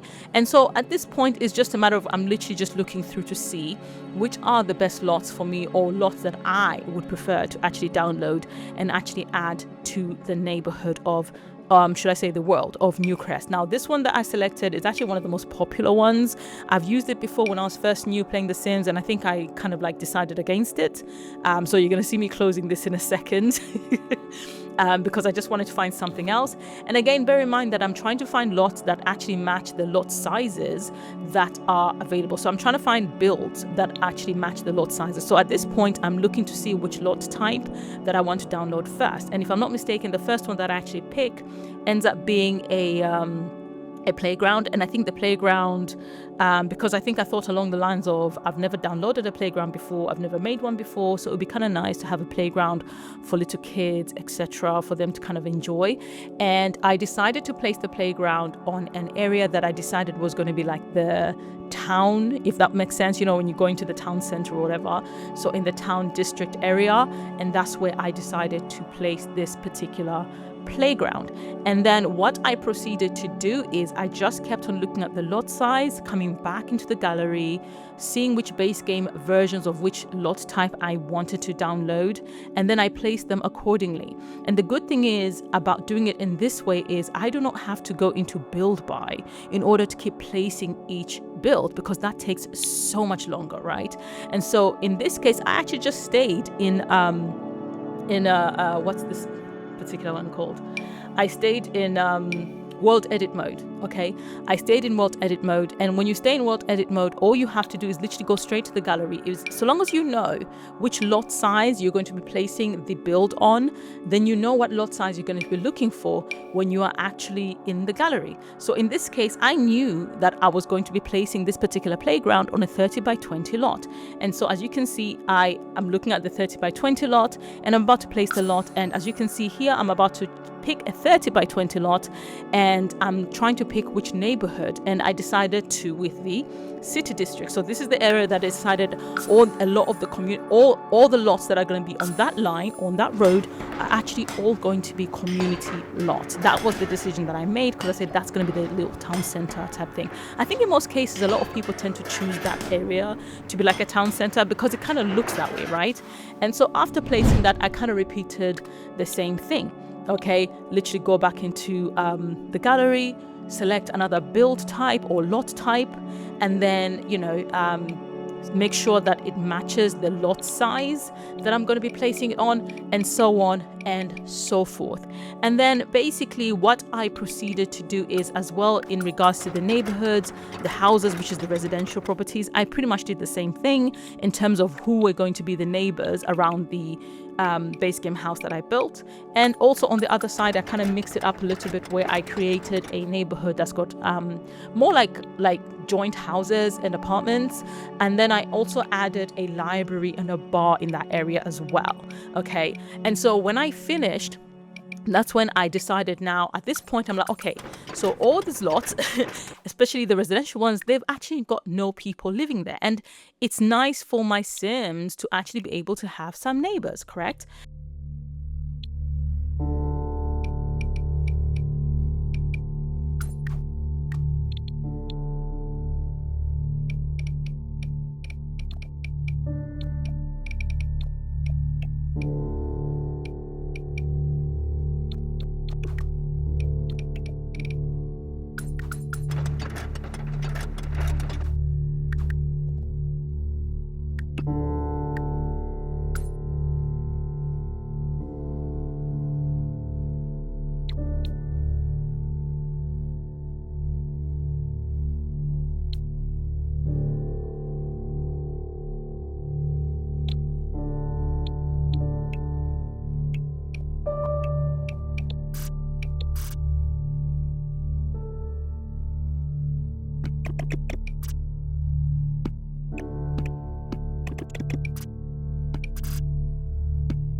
So what I ended up doing in this particular situation, because I did struggle to try and find a specific households that I wanted to place, and I think I ended up settling with one particular household, and that is the DECOR household. I decided to place him. However, what I noticed is, as I was about to place him, he could not afford to actually be placed in the household. Now, there's a trick around this. Do not worry if your Sims cannot afford to move into the house that you want to place them in, because they've only got 20,000 simoleons.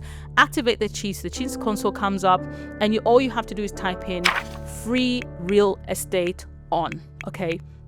If you type in free real estate space on and you press enter, it confirms it, and then you close the cheats bar, and you notice that all the yellow lines that were around each property that your sim cannot afford have now turned green, which means they can move into any particular house. Even if it's worth 2 million simoleons, they can actually go ahead and move in.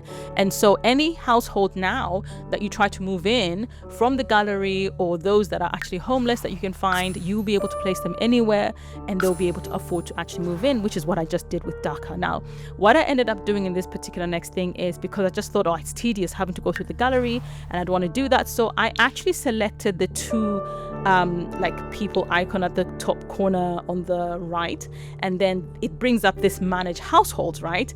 And then you just have to click on other households. After you click on other households, it's literally households that you are currently not playing. Okay, and when you click on other households, you have to make sure you deselect all households, so it deselects everything, and then you have to select not in world, select all the other ones that you see me selecting on the screen right now, so that it brings up any households that are unplayed, but also those that do not have a place to stay, so they don't have a home. They're basically homeless. And so these are the ones on the screen right now are the ones that actually were available to me. So I figured, oh, perfect, because I think, if I remember, I had enough houses to move them all in. And so that's what I pretty much did. I went through the process where I decided to basically start adding each household into a particular house. Again, this saves me having to go back into CAS and placing them, but also it saves me having to go into each individual actual house and try to see if I can find a household. But anyways, you would have to go into CAS anyways in order to have a house, to add a household. It's kind of like a round the way situation. And this, to be honest, is in fact the simplest way to go about doing it. And that's pretty much what I did. And so, as you will see, I've been fast forwarding through certain parts of the footage just so you can see, after I've explained, including what I did with the households, with the lots. I fast forwarded that bit. I'm fast forwarding this bit as well, because the process that I just explained, where I go to manage household, and the drop down menu for custom, where I deselect entire households and I just choose the ones that are unplayed and the ones that are not in world, etc. Then those are the ones that I'm actually able to place and add them as my neighbors. And again, you don't have to do it that way. You can always add households directly from the gallery, depending on the type of households that you want to add to be your neighbors, right? It all depends on who you want to be your neighbors, because they will come knocking at your door, as they do, right? So just go through the same process over and over again. And after you're done, honestly, your world is pretty much ready. It's fully populated, right? With a bunch of lots. It's fully populated with community lots that you can actually go and have fun at. It's fully populated with other households, other Sims that can be your friends, that you can mingle with, that you can do stuff with, and just to add to your gameplay, basically. And honestly, guys, that is pretty much it. That is the entire beginner's guide to being able to play The Sims 4, but starting in Newcrest, being able to have a nice, or should I say a better, base game starter home that is basically less than 16 grand, which is so good. And then in addition to that, have an actual buzzing and nice looking world and neighborhood that you live in. What more can you ask for, right? But otherwise, guys, thank you so much for watching this video all the way to the end. I know this video has been a long one, so I'm hoping that you were able to play it in the background and just kind of like enjoy. I've put chapters all throughout this video, so you are free to literally go back and rewind if there's any sections that you did not follow properly or you were not entirely sure about. You can always feel free to rewind through those sections. And guys, yeah, that's pretty much it really.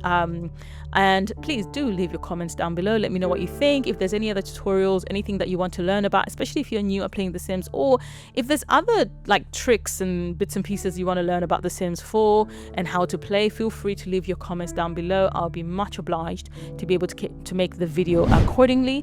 Otherwise, guys, please make sure as I close this video, always remember to be kind to yourself and obviously practice kindness to one another, because when you practice kindness with oneself, it actually does help in you practicing kindness towards others as well.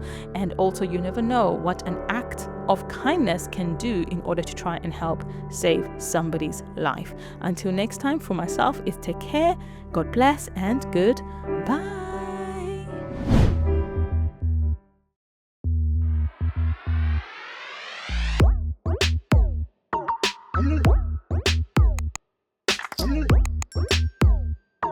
I'm